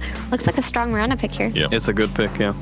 I mean, I know this sounds crazy. We used to see it back a lot in the OG days. It could be a BZM Mirana as well, when he busts us out. Oh yeah. I'd love to see that. Yeah. But I wonder what item build you go on her now because Gleipnir is dead. Yeah, Like, if that's you wanna true. run her Without the as- Gleipnir. I mean, you could hypothetically get Ags, and because the double Starstorm should do that 100%. So hypothetically, Ags is buffed, but not saying that's actually good. Maybe we finally see the leaps and bounds facet for the very first time. No. I doubt that one. No, I assume that Fox is gonna play this. It's a good game for it, like Effie pointed out, and he's just gonna go on Orchid probably, give them some catch, or an Atos, because they don't really have a good setup disable right now until you get Tendrils of the Deep. I don't know if I don't know if they want to pick a Saberlight hero here, right? What do you think? I'll propose that at least Nature's Prophet has been not flexed for Saberlight in Liquid, but he has a very good win rate over his career. 75%, 39 games on Nature's Prophet if he wants to play it. I mean, there is a potential flex there with the Bristle. He can go off lane or safe lane. That is important. My take is you can't save Saberlight's pick for overall last Yeah, I because agree. his hero pool gets spanned out. Like the heroes he looks really good on are like a handful right now, and teams just will target ban it out. So you always have to 18 his hero. This Bristle is like, you might think Doom counters Bristle because you can't buy Bloodstone, but nobody's buying Bloodstone anyways now since the patch. And the Goo Bristle is actually quite good against the Doom, either as carry or offlane, because if you Doom him, he's kind of running away hasted anyway, and he's not taking a lot of damage. And in fact, because Tundra is lacking disables a little bit, if you just hit them all with Goo a little bit, they're all going to struggle to continue chasing, because both Alk, Lesh, and Doom are basically chase heroes. So again, Liquid's whole game plan should be make a buffer zone with their squishy heroes on the back, hit those tanky heroes in the mid line, in the middle of the fight, and try to keep Tundra away from them until they can minus armor them and kill them. I'm hoping one of these two mid laners may get their hands on an Invoker, because I've been consistently so very fun. impressed. It's so fun to watch too, with the huge meatballs coming in. Okay, they banned out Storm, so that maybe they are expecting the Lush support after all. Yeah, I mean, I think it's more likely, especially if you look at the weaknesses of Liquid. If we want to point out lack of stuns, they're definitely lacking some lockdown to these mobile heroes like Puck Storm, potentially Embers. Embers also out. Are you more keen on flexing the Leshrac to support now? He definitely could. I mean, I don't see why he's particularly good against Liquid's lineup. Let's see him misanthropying it up, chasing down. Well, yeah, I guess it's not really easy to chase down a lot of these Liquid heroes and bully them. Yeah. But Tundra are in a position where they could run it mid because they're going to see Liquid's pick before they have their last pick. So if they want to counter Liquid's mid pick, they can do that. If they think Leshrac is fine versus it, they'll throw the Lesh mid. Because like if you're running Leshrac 4 and you're running into Clock Jakiro, you're kind of going to die a lot in that early game. We saw 9 Class played and he got a lot of kills, but he also got a lot of deaths. That's just how support Leshrac is played. What about a Ember Spirit for Liquid? Not great if you get doomed. Oh, it is? Okay. First phase, Tundra were already thinking 10 steps ahead, and now The Monkey King, they used to pick this first all the time on Liquid. They kind of recently stopped now in group stage 2. It's an answer to the Doom lane, but also could be a annoying flex mid. They don't really know where he's going. I mean, Nisha's last heroes that are picked a lot from are Earthshaker and Magnus. So those heroes aren't getting as much love though since the patch, I feel like. Yeah. They're still decent, of course, but I notice more spirity type of heroes mid or high magic damage. Maybe they'll keep it ambiguous. Make sure that Tundra doesn't feel confident with their 24th. I think that's where I like, for instance, the Razor, right? Because they put a mid, safe lane, same with the Prophet. Team Liquid's turn to pick. Ban the Quap, that kind of screams Razor to me, but maybe there's something else. There's also like Shake Pango and Primal Beast. Yeah. Like Pango's had a bit of a resurgence in the mid lane the past couple of days. He's looked a little bit better, but only when he comes out in the last phase. No, I think this solves a lot of issues for Liquid. I think the Razor was kind of a bait, actually, now I think about it. This gives them a lot more team fight and stun. I like Primal a lot versus Pango though. That's looked like a pretty good matchup. It's also good versus Furion, and you can buy Aghanims for the Bristleback. So that could be on the table for Thunder. You know, I like the Primal. He can get backline against the Liquid heroes. It'd be a lot harder for them to take team fights. It gives them another jump, which they need. You okay against Clockwork as a Primal? I mean, it's his like worst counter for annoying. sure. It's annoying, but you can still play it. You could also just play Lush mid if you wanted to. Yeah, honestly, this matchup is also fine for Lesh. If they see another hero. Do you think Tundra's draft might be a little too greedy though, Gork, at the start of the game? Because like Doom and Alchemist and another farming mid hero, would that be too difficult? That is quite greedy. It would be nice to have a tempo setter here. They're kind of just weaker to do lane rotations, right? Whereas on the Liquid side, either support rotates the other lane and they have really big kill potential. No, I say they triple down on the money strat. Let's go Bounty Hunter again. Bounty mid. Bounty mid. No, instead it'll be an Enchantress picked up, which most likely sends this Leshrac to the mid lane. Most likely, yeah. I think Ench is also just another like lane counter to the Furion. Now that it's carry Furion, it is valuable to have both supports be able to deal with him. They have the triple counter to the Treant. The Ench, Mirana, and the Doom. Oh, true. It will die. Don't spill it. It's not worth it. Yeah. The max sprout game. I think Enchantress has gotten a lot weaker this patch, for sure, especially in terms of making money, which is what Tundra want to do in this draft. But it can still look very good in the early game, especially if you choose one lane to just heavily focus on and take that tower. It still does Enchantress things with that creep. I'm not sure if I favor any one team particularly. Like, I'm inclined to just think Tundra are so good at their I'm going to make more gold than you and eventually win strategy. Yeah. But Liquid have looked the best when they play on this early tempo, and it seems like they have it, Gork. Yeah, no, I mean, they've shifted up completely on Thunder here, and Liquid are fast this game. But I think Thunder are too good to give up a 2-0. Even though I was the biggest Liquid believer last game. Save it for game 3. Yeah. Yeah, you know, for right now, it's an even draft, right, Cap and Avery? We want a competitive series for this. Yo, I got a question for you guys. Okay. You talked about the triple counter to the Treants. Mickey, for a second, had the soothing saplings fasted. You guys know what that one does? Bad things. It heals on Sprout. Yeah. Do you think that is, would you ever consider that? No. Because if there's any game, right, it would be this one. No. I don't know about that. He's kind of right, but it's way worse. It doesn't look It has good. to be way worse. Especially with the Doom, I don't know. You're not really using it to heal ever. It's just bad. I've tried it a couple of times. It's a really cringe facet, but maybe. Mickey knows what he's doing on the hero. His Ironwood Trend will surely not feed a lot of gold, but we'll find out in game number 2 with the PogChamp Pandas.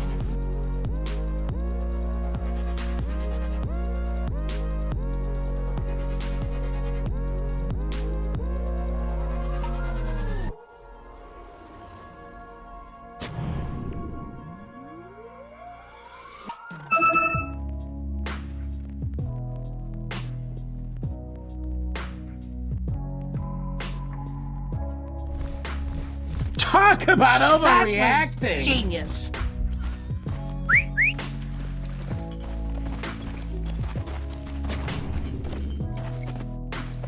"30 seconds. 33 and the rest of Tundra brought out the big guns for game 2. They're not going to go down to 0-2. 33's not going to lose to his former team like this.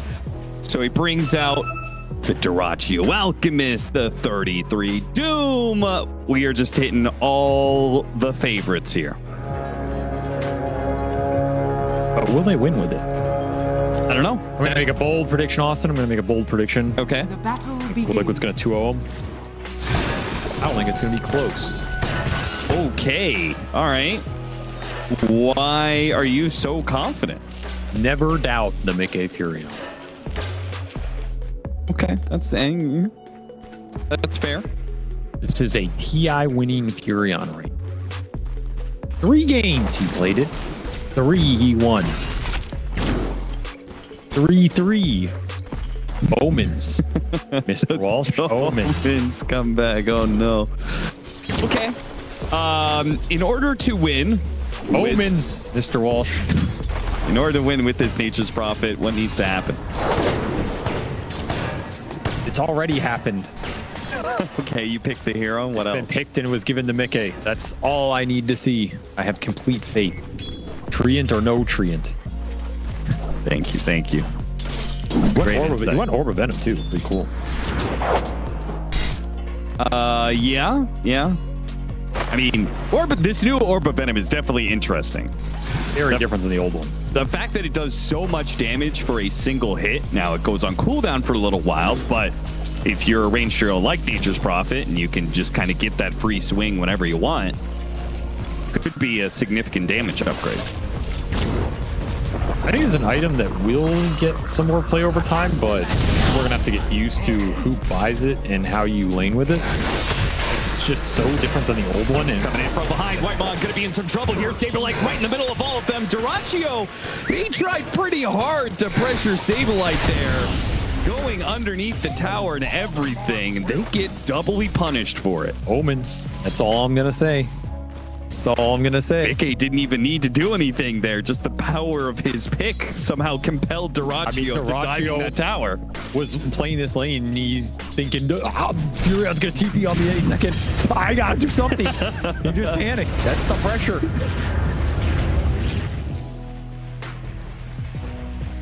Whitemon's over there like, chill, man. Like, what's the big deal? No, you don't understand. We need to win the lane now. We gotta play fast. We gotta outplace them. Moonmeander said play fast. We gotta go. He's yelling at 33. 33, what level is Mickey? Does he have teleport? I don't even know. It's on top of you. Yep. Until it's too late.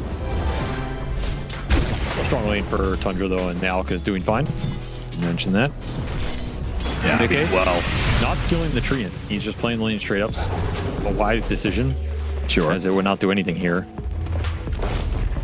Maybe he'll put some points in it later for the farming, I assume, in the mid game. For now, he's got to get it done the old-fashioned way. Time to battle for Lotuses. Oxy is starting his assault nice and early, trying to push him away from the pool, though Saberlight takes a lot of damage. Blood Grenade easily cleans him up, and now Dyrachyo and Whitemon can challenge Boxy because he has no battery assault, no cogs, so full wand. They'll just doubly punch him out of this situation. He's not getting that, that's for sure. Maybe he can cogs survive this situation, but no, it drags Dyrachyo in. He's fine. Okay, yeah, he's good. All those wand charges do go to work. But Saberlight now has full HP, full mana. He will immediately put that to use, trying to chase Dyrachyo out of lane. I just feel like this is a really good Snot Rocket game. Consider yourself Another reason I'm leaning Liquid here, I think if this Bristle exists in the fight, versus the Doom versus the Alec, maybe you're just dueling and killing it. You can see, the Lotus is going to be given over, so maybe he survives. He does not. Boxy still claims that last hit. Now, Saberlight is going to die for it, but he turns around and gets one more goo off. Whitemon does have a charge. Trying to get him inside the cogs. Whitemon doesn't want to leave. He's going to die. Okay. The goo value point is so stupid. It's so incredibly strong. So stupid. Yeah. It's just way too good. Level 1, man. 2.5 armor. People barely have 5 armor most of the time. 33. Mickey comes right back into play. Quickly executes his former teammate with a sprout to the face. This is what it feels like. It says 33. He's like, this is why we won. Everybody was saying it was me. I'm the ace now. Oh, no.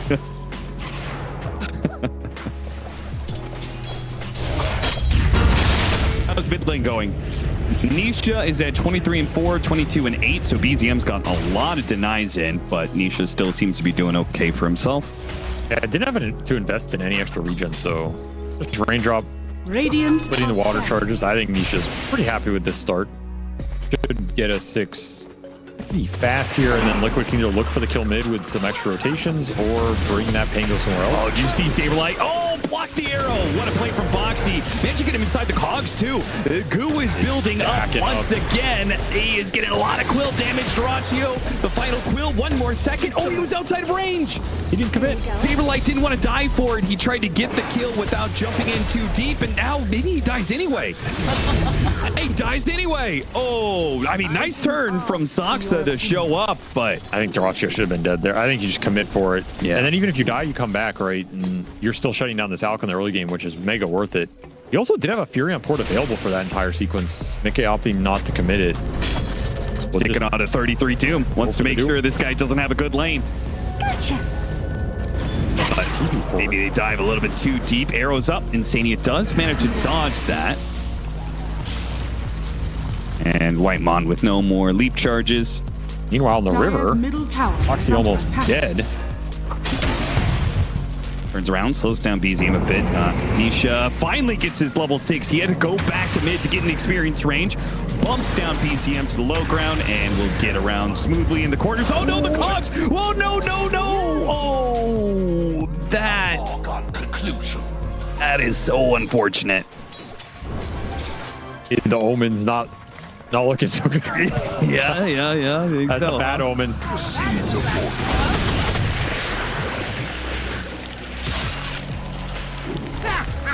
And that was unfortunate. Wisdom Shrine coming back up. Saberlight trying to go after Socks here, but good use of the Wild Wing. Ripper's Hurricane to push him out of range. Very mixed early game. Is under attack. BZM will make a rotation top. They want the Fury on. They'll get it. They'll have him pretty easily, too. Kill him. Insania TP out. And good read of the situation, but does leave the lane empty as the creep wave pushes in. Is under attack. Being support's getting a lot done here. It's just Whitemon Mirana. He's the highest level. Being of all that skirmishing bottom. They could just want this Wrath of Nature up. They want this Diffusal on the Pango. Tower is under attack.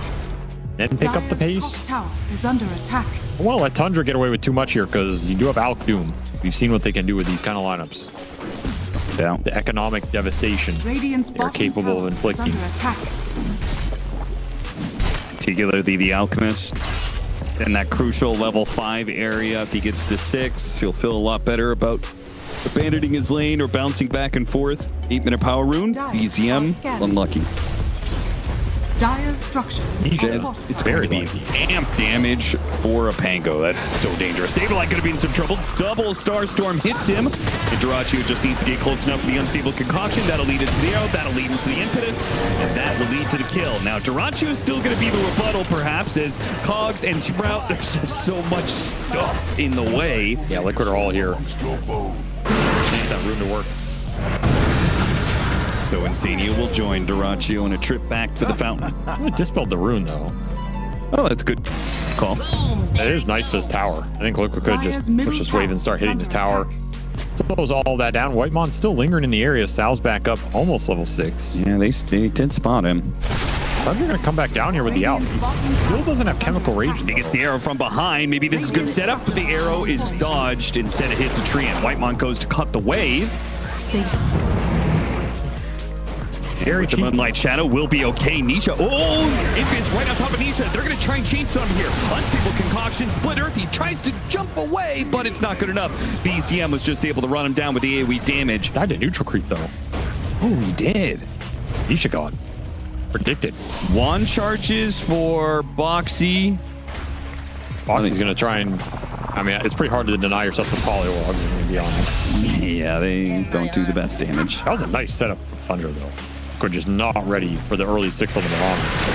Good detection for that play. Is under attack. I was wondering earlier where the water bubble that was on BZM came from. I was like, what is that? It's the Marsh Mages or whatever. It's the shield they put on people.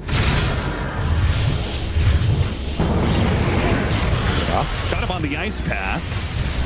I was wondering if I like missed something about water runes or something. That's for me. It's a little bubble, man. So they can breathe underwater. Thank you for exploring the lore. I wasn't expecting that. Fuse a blade, 200 gold away for Nisha, which is a significant increase in damage. Mickey dodging the move here, 33. He wanted to get that ultimate used, but instead they'll try and push the tower. Wrath of Nature is up. Boys will do the job. Gonna make the move for bottom, but he's got Chemical Rage, so they get that spell out of him, but they won't get the tower trade-off. Fusel's done for the Pango, though. You have Wrath of Nature, so the early team fight is online for Liquid. Oh, if that Wrath of Nature had come in a little bit sooner.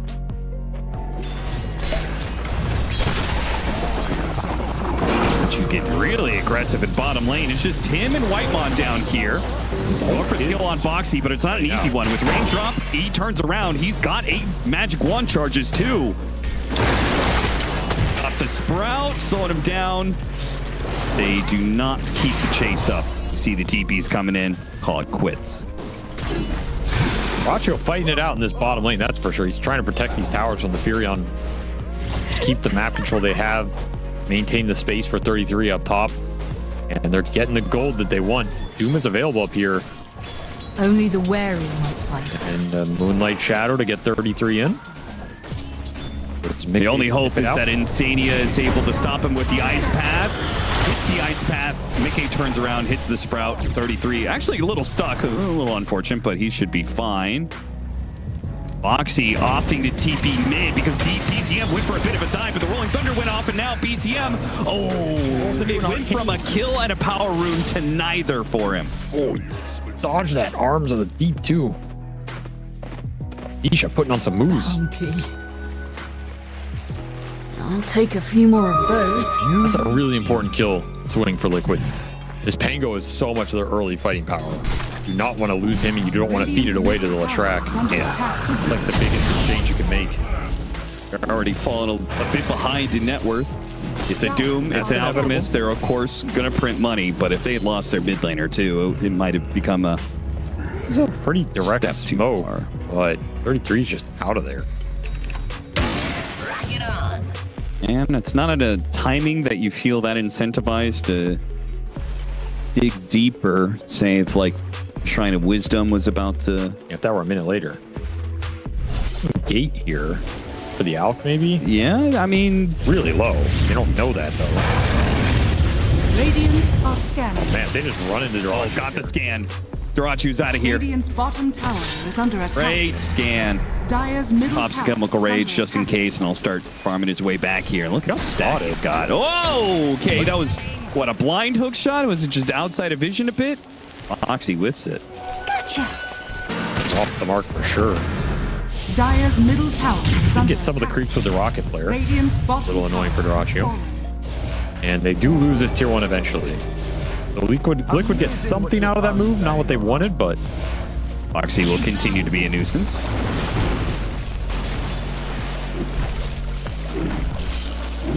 That animation is so janky. The tendrils? Yeah, it's... Something about that is too fast. Okay, BZM has his Rod of Atos. I guess there's one thing about, you know, Alchemist, Doom. They're obviously both gonna want to do a decent amount of farming. You're pretty reliant on your mid laner to make some moves happen. Rod of Atos is gonna help a lot. Lead into the arrow for the Mirana, his own splitter, which is only level 1. Hearts from sight. And maybe catch Nisha in an awkward position here. Here comes the chain stun. He tried to get the shield crash, a bit of a buff, but not good enough. Just too much burst. So Rod of Atos immediately pays off, and good use of the Hurricane again. Saksa finds Insania creeping up the hill. 2 kills for Tundra. Up 5k now.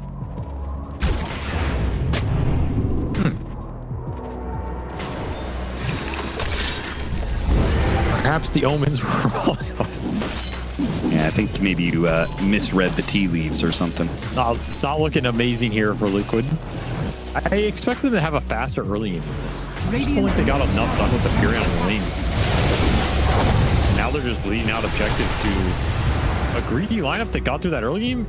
You're going up against Doom and Alk. Oh my God, Boxy's just...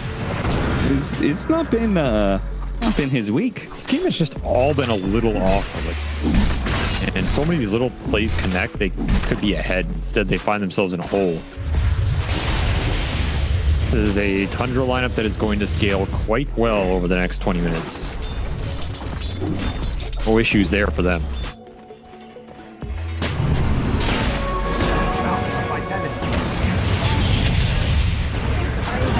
Oh, nice ice pat with the Rolling Thunder Macro Pyre. That is real pretty looking.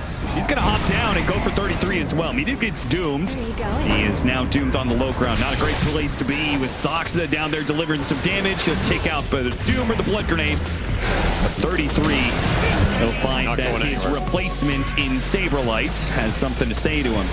He's coughing up goo on him, runs him down. Another ice path, this one on Soxa, so getting more and more kills.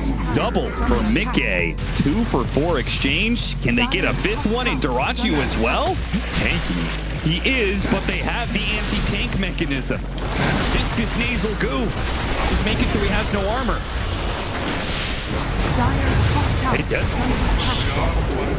Okay, 2 for 5, a total team wipe. Liquid still have the team fight power. You got to give them that. No matter how much gold you have on the side of Tundra, Liquid, you do have very good 5-on-5. Nikkei Furion putting in some work this game. 7-1. Heating up. Back on the Omens. The Omens were never wrong, Austin. It was all bait. He gets a decent amount of work done here before he tanks the Doom. Radiant's middle This is a big component. This long fight ends up working out for Liquid because your other 2 cores just have a free-for-all right now. The Alk is nowhere here. 5-on-4. Dyrachyo is just jungling. Yeah, by the time he joins this fight, it's already over. This is TV on cooldown because he has Radiance. If he's coming in late to a fight, he would be quite the powerful force. You can see he comes in from behind here to kill the Clockwork, but then Insania has a haste rune, and that's just bad luck for Dyrachyo. I mean, the power runes have been going Liquid's way. That's a big component. We had a regen and an arcane on the Pango. We had a haste here for the Jakiro, which honestly had some decent impact. So they have been controlling the river. Finally, they will get a big team fight that they were looking for. Dire are scanning. Still behind a lot of gold, but you're likely going to be behind gold in this game. Yeah, they're also down levels as well. Yeah, that's the more concerning part, but in Tundra fashion, this game is basically a 50-50, so. Yeah. Bounty. The pace has got to keep up. Radiant's for Liquid. tower is under attack. Mjolnir complete. Running into 33. Yeah, who is looking for who down here? Mickey doesn't want to teleport to it, so. Come! Mjolnir is done for him. He's doing a lot more DPS right now. Especially if you can throw this chain lightning on the bristle or something. Yeah, you throw it on the bristle, and the bristle charges forward with hairball.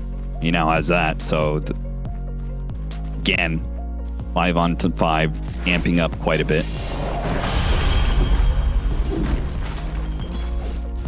Anta will help Dyrachyo out quite nicely. He should have that flying out to him soon.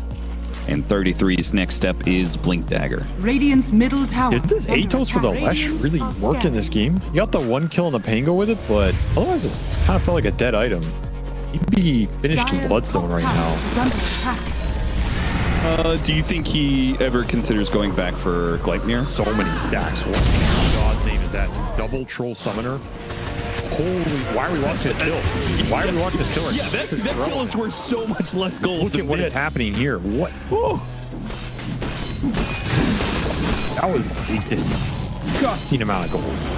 Like 12 skeletons off that. What was that? 20? It was like 2,500? 2K? Yeah, it was over 2K. Radiant's top tower is under attack. Well, that is a big gold injection. Alk is now 3,000 ahead of the Furion, who's also printing money. Yeah, I think on paper that is Liquid's lineup is wanted to take towers and not let those stacks exist in the first place. In an ideal world, yes. Ace Rune in the river. DM baits it out, takes it, and Nisha doesn't move soon. He rolls up, but the Doom is on him. He can maybe get him inside the clock. That's really nice with the Macropire Ice Path once again. Setting it up with a Hairball as well, trying to slow down these heroes. Yes, Nisha is dead, and they got the Jakiro on top of that one. Dyrachyo, he sandwiches with 33. These heroes do too much damage, and they're too tanky. Not much Saberlight can do about this. He's building up the goo, yeah, but these heroes are running away from him. He does manage to get BZM. Nick fighting for his life will die underneath this here too, and they'll save Saberlight for last. Complete route here. As you root the Pango first, that team fight is not going to be successful for you. Every time 33 can find that Doom connection, easy pickings for Tundra. Putting the gold to good use yet again. Just caught by the Atos. As I thought it wasn't going to pay off, it pays off again. 33's just there. I don't know. He's just walking up and dooming the guy. Makes it look easy. It's SNY drums build. All the extra move speed, super fast. Yeah. Dire are scared. All set up by him, BZM baiting out the Haste Rune. He dies at the end of it, but what a worthwhile exchange. 1 for 5. I think they just managed to do one better on Liquid earlier, right? They went 2 for 5. Yes, Moonlight Shadow's been pretty impactful this game as well. They've gotten a lot of setup out of it. Yeah. Liquid needs to be a little better with the detection. Preemptively setting it up for the fights where they think the fights are going to happen. Because now that Bloodstone's done for the Leshrac, the BKB is going to be done for the Doom. Zalka's doing Alk things. I mean, these cores are getting scary. Radiant's middle tower. Yeah, you have some damage in the Pango and the Furion, but it's not scaling up too fast right at the moment. Gets BKB on Doom. Oh, the third hook shot miss of the game for Boxy. Just ain't right.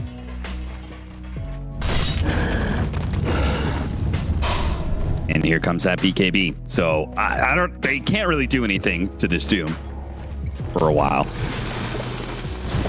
He's kind of untouchable, and they were struggling with the Moonlight Shadow before, but now Dyrachyo doesn't necessarily need it to start fights. He's got Blink Dagger. There's smoke up with this item timing. And if they go triangle, which they scan, successfully hitting Nisha and Insania, I'll find maybe 2 kills for it. Another situation where Nisha, he gets on the Rolling Thunder fast enough. It would be big, and he does manage to do so. He goes for Dyrachyo. Dyrachyo's going to be chain stunned up a little bit. Gets off the Manta, Unstable Concoction, ready to go. Meanwhile, 33 chased after Mickey. He's going to kill the Jakiro. Put the Doom onto the Nature's Prophet. Hookshot coming in, trying to buy some space for Mickey. He's delivering some damage. Good swashbuckle away from the situation. They finish off both the cores inside the cogs. Foxy won't make it out alive. Starstorm raining down on Mickey. He takes too much damage. Can't make it out. Nisha, the last survivor of Team Liquid, and he's thinking about going back in at BZM, but there's no way he'd win that fight. I mean, Mickey stands and delivers. He gets the 2 big cores. Ultimately, that fight came down to the fact that Whitemon somehow landed a 5-second arrow on the Pangolier coming out of Rolling Thunder. That was incredibly unfortunate for Nisha. I think he was hoping he would just hit him in the rolling or bottom tower is under be able to roll out of the path. Ended up just tanking the full thing. And they just missed out on so much burst damage there. He took so much damage as a result. Point on Dyrachyo is not bad because he doesn't have the BKB, so you can throw all your spells and control into him. Yeah. You don't feel too bad about it. The Doom's on the Furion, which is a mixed bag because Mickey honestly doesn't care about it. Man. This arrow is just the difference maker. Yeah. He had Illusion Rune too. Either didn't see it or had a different plan. Would have changed this fight a lot. Yeah, he could have been a lot more aggressive. They kill those 2 cores faster, and then he maybe can threaten BZM, but instead BZM has clearance just to run Mickey down.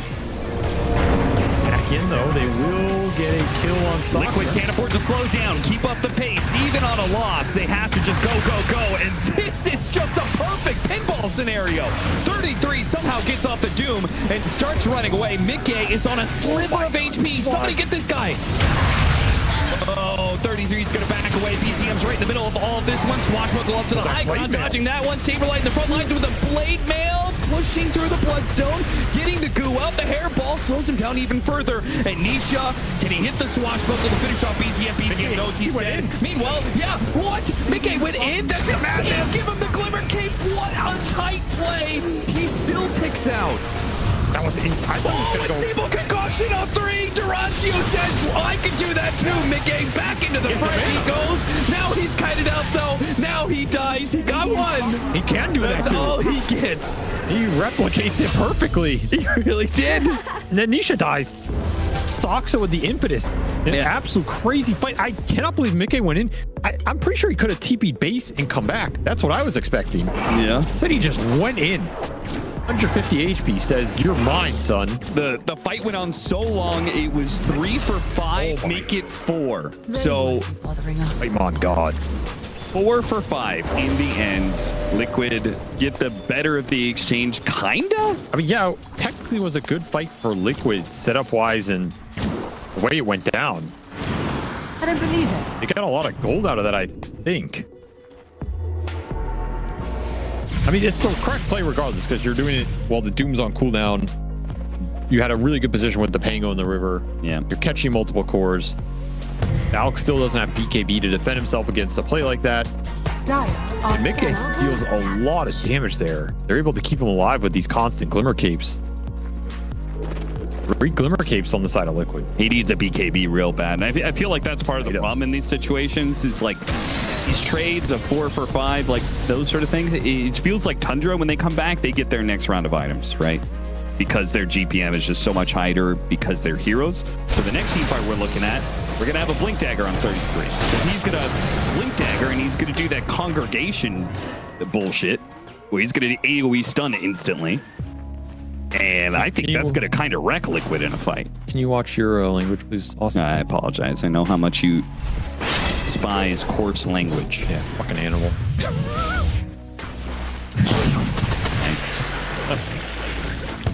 More troll summoners for Duraccio. Man's living the good neutral life out here. He is. No doubt about that. Gem on 33 as well, so combine that with the Moonlight Shadow. Decent vision advantage for Tundra at the moment. And they needed this gem for all the Glimmer Capes. Triple Glimmer Cape on side of Liquid was doing a lot of work in that fight. Yeah, it almost saved Mickey. It was a very close call. Look from Tundra. Make it get active. AC done on the Alchemist and that Blink on Doom. They have a lot big item timings. I don't have this Fury on BKB. Moxie's gonna run into him here. Gets the cogs out, jetpacks away. Nisha goes into it, chain stunning up BZM. BZM might just die at the very start of this, but Nisha's also taking a lot of damage. He's got to get out of the cogs, but he used his shield crash earlier. The Impetus is running after him, but does manage to glimmer and dodge that bit of damage. Saberlight committed for the kill, but he did not get it. Oh, BZM's so tanky. That extra Gale Guard HP. Man, Duraccio will find the +1. Liquid very clearly broken from that team fight. Just runs out and catches whatever he can. It's the 5 position. He can make a bottom. They want to make a fast play for this Furion. He has to get out of here. No teleport for 2. Middle tower is under attack. Was that BKB completed? It's flying in. It's nice item timing for Mickey. There's still Doom available. Will escape. Must Tundra follow this up? Go to that Wisdom Shrine? Dire's bottom making the correct read. I can't believe he didn't stick around for that. He still gets caught. Now, he might live through this Doom, because... Yeah, I think he will unless some stun lands, but... Duraccio is just going to hit Saberlight instead. Now, Saberlight's going to be pretty slow, but he can turn his back and be okay. That's Doom down. Yeah, they're actually going to go back in after Duraccio. Duraccio slowed down by the Diffuse Blade out of mana, and Insania TP's in. Hits the Ice Path, roll up a little bit, trying to dodge a bit of damage. 33 is waiting for his timing here. 2 seconds till the Blink Dagger's back up. He can blink in and hit the stun, but it's Duraccio already dead. He goes for Insania, hits him with the combination. The 2 supports are dead. Saberlight's very low. And BZM, this is the worst situation. He is being poked by Mickey, and he can't get any Bloodstone damage for it. That's such a tough fight to take when you don't have Doom there, and Mickey can just stand in the middle of everybody. That's that leash talent up now as well. This Furion is pumping out the DPS. He has Sprout leashes, so if he successfully got close enough to the Mirana, it would have been another kill.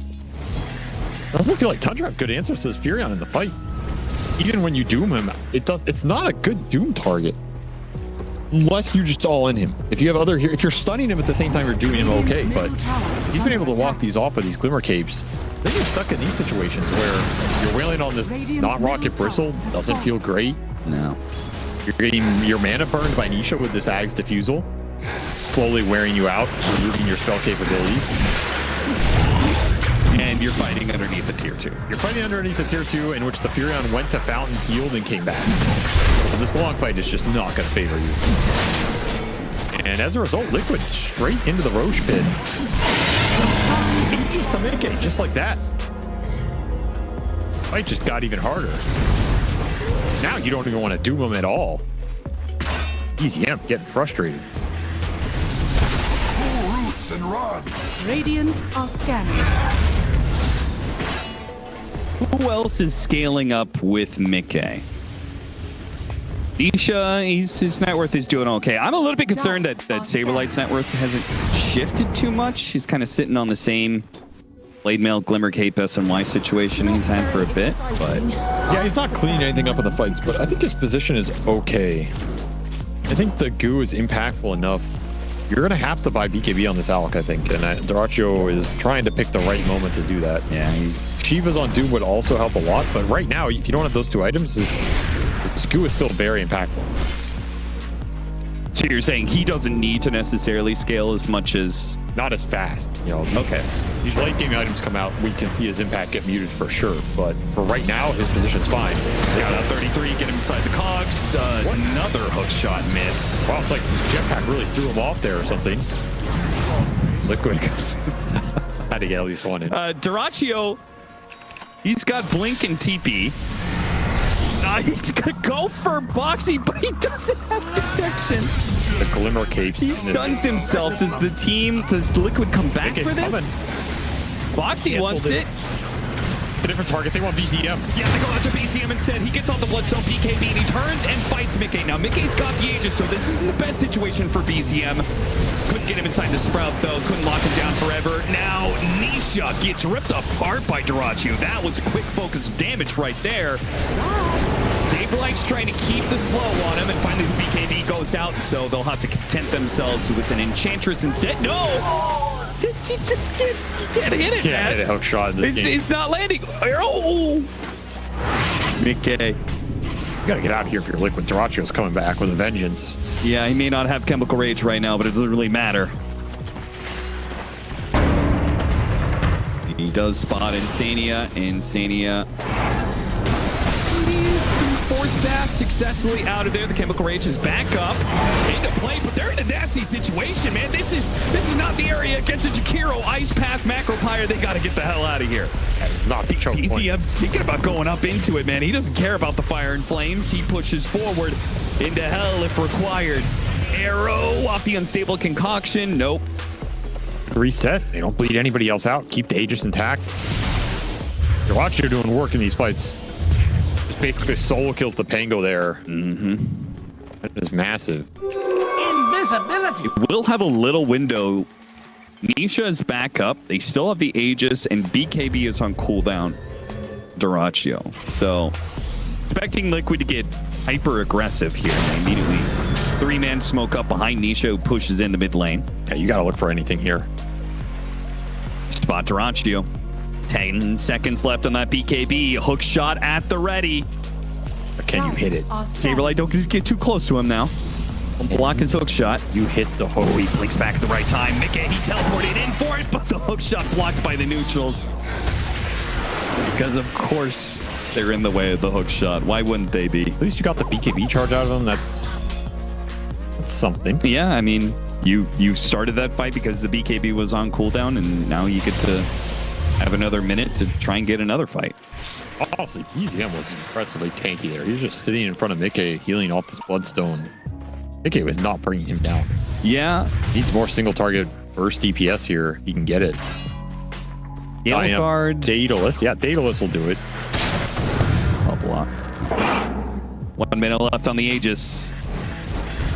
Liquid doesn't seem like they're going to be able to get a fight of timing. Are scanning. And Blink Dagger. So the initiation Dire's for bottom Tundra tower keeps on is going under up and up and up. Radiant's top tower is under attack.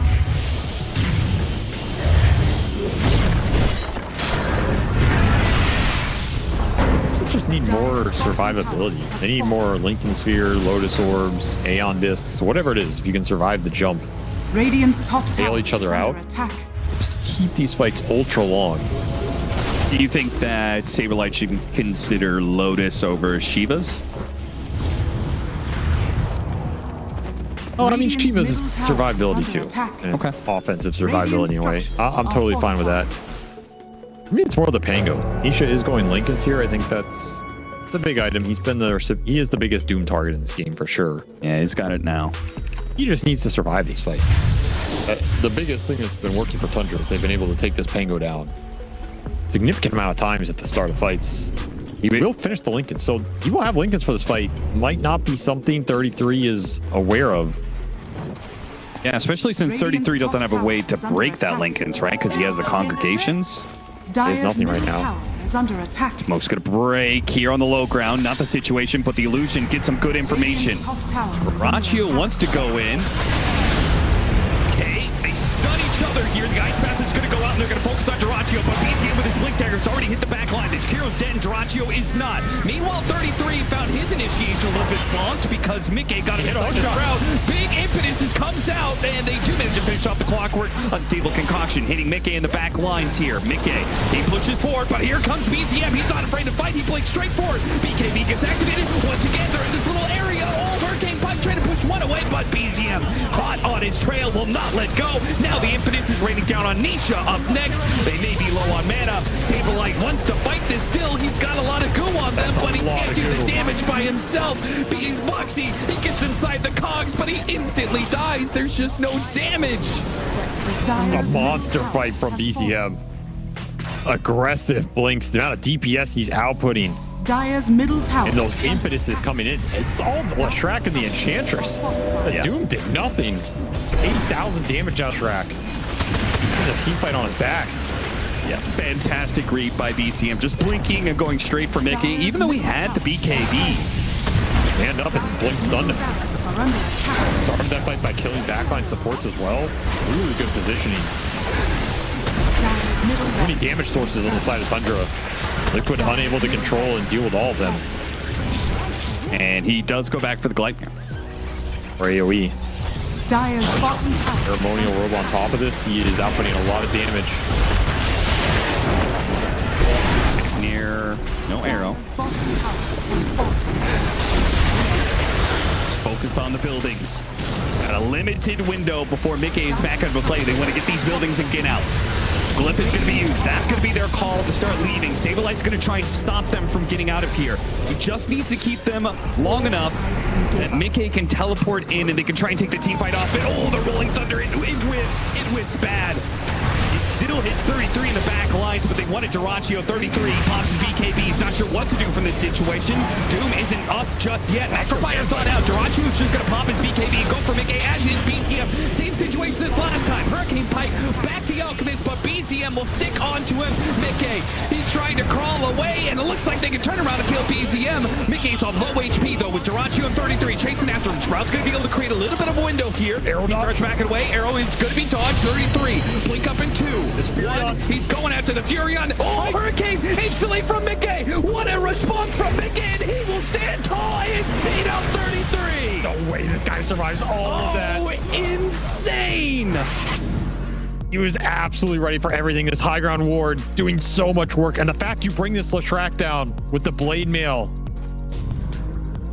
on the bristle is just huge. So much damage coming in from the Pango as well. Nisha with a really early TP to that outpost. He just gets the flank roll in. Completely cuts that back line. Mickey with some smooth moves at the end delivers a teamfight victory for Liquid. I don't know how he gets out of there. It's just all Glimmer Capes, man. Constant Glimmer Force Staff, Hurricane Pike. Yep. A little bit of Gale Guard action in there as well. Roche is not up. Liquid really hoping it was. I mean, he's almost level 25. He's going to get it here off the mid wave. 25 and Satanic, yeah. Or hold on to buyback. That is. I think you buy out, honestly. Do you against Doom, though? Middle tower is under I mean, he attack. doesn't have. Yeah, he doesn't have mute yet. Anyway. Radiant's bottom Duracio's thinking about going after Mickey. For staff's away, he's fine. Radiant's courier. Swiftblink for Dirac. He is dealing a lot of DPS. Mindbreaker on top of it all. So he opted for the Treant. We're going to see that big bad boy walking around. Ace Drone. I don't feel pretty nice for Nisha, especially since he is... Not getting it at the right time, and they do get scanned. So Tundra think they're doing Roche. If Liquid just hold the high ground here, bait it out, could be a really nice setup for them. You can see Fox is trying to get some information on him once again. Hookshot is going to be blocked. Arrow comes out, hits Mickey. Oh, he's got BKB Satanic, sure, but he's going to be changed on quite a bit. The Ice Path is trying to create an opening. Mickey forced down, running for it. Glimmer Cape, they give up on the chase and they just kill everybody else. So that's what they want to get out of this situation anyway. They're focusing on Nisha, surrounded by 4 heroes. He makes a run for it with his haste rune. He can't get away. Not far enough. Now Duraccio, he's going to catch some more heroes, perhaps. The Ice Path, it slows him down a bit, but he hit the unstable concoction for a +1. 3 dead on the side of Liquid, and into the Roshan pit they go. These arrows. They're just ruining Liquid's day. So many clutch hits from Whitemon. Somehow Mickey survives again, but it costs you your team fight, as without him in the fray, there's no way you're winning that. Liquid's gonna try and get all the lanes pushed in so that Tundra won't have time to get to the high ground before these heroes come back up. But Diraccio's the beast. He has Swiftblink plus the Nullifier now, so all these Glimmer Capes, all these shenanigans, you're not getting away with it against him anymore. And I don't think Liquid have the damage to stand there and man fight this Alchemist just yet. Ideally, you'd want some Bashers for it, or Thorn or something. Oh, they knew Saberlight was here. They spot him. Nullifier on him, but he's pretty close to the gate. The arrow's gonna land? No. But it doesn't matter. He got through the gate. Hard to get through that area anyway. Aegis on BZM here is huge. Good. Not just about the 2 lives. It's twice the mana pool if you do kill him. Sure. And he's very close to his 25 as well. We got the Alchemist 25. Looking for the Leshrax. They already have 25 on the Enchantress, by the way. Sox is having a incredibly high DPS game.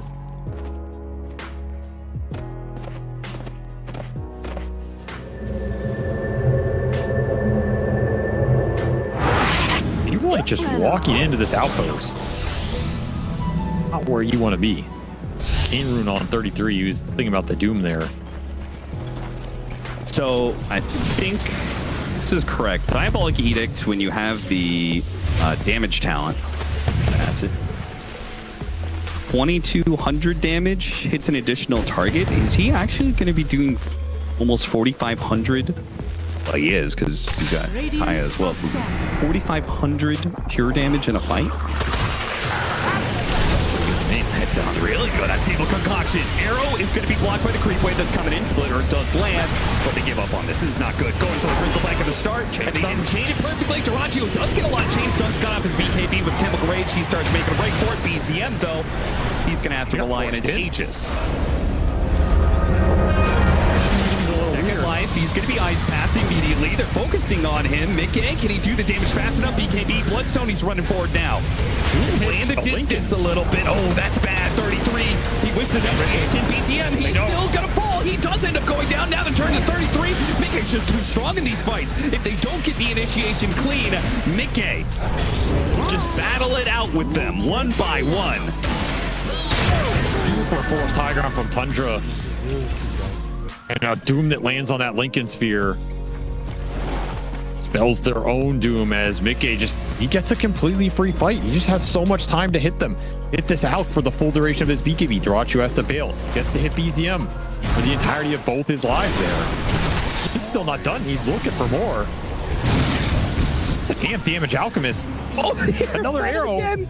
I don't think they want to go out after it. But it is funny. He landed yet another one.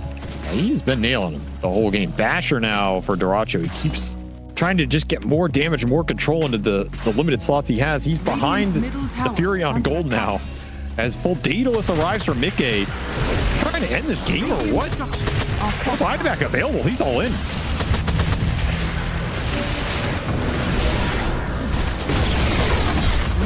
Liquid taking buildings, seeing what the response is going to be from Tundra. Are they going to try for Megas? Do they try and force out the buyout?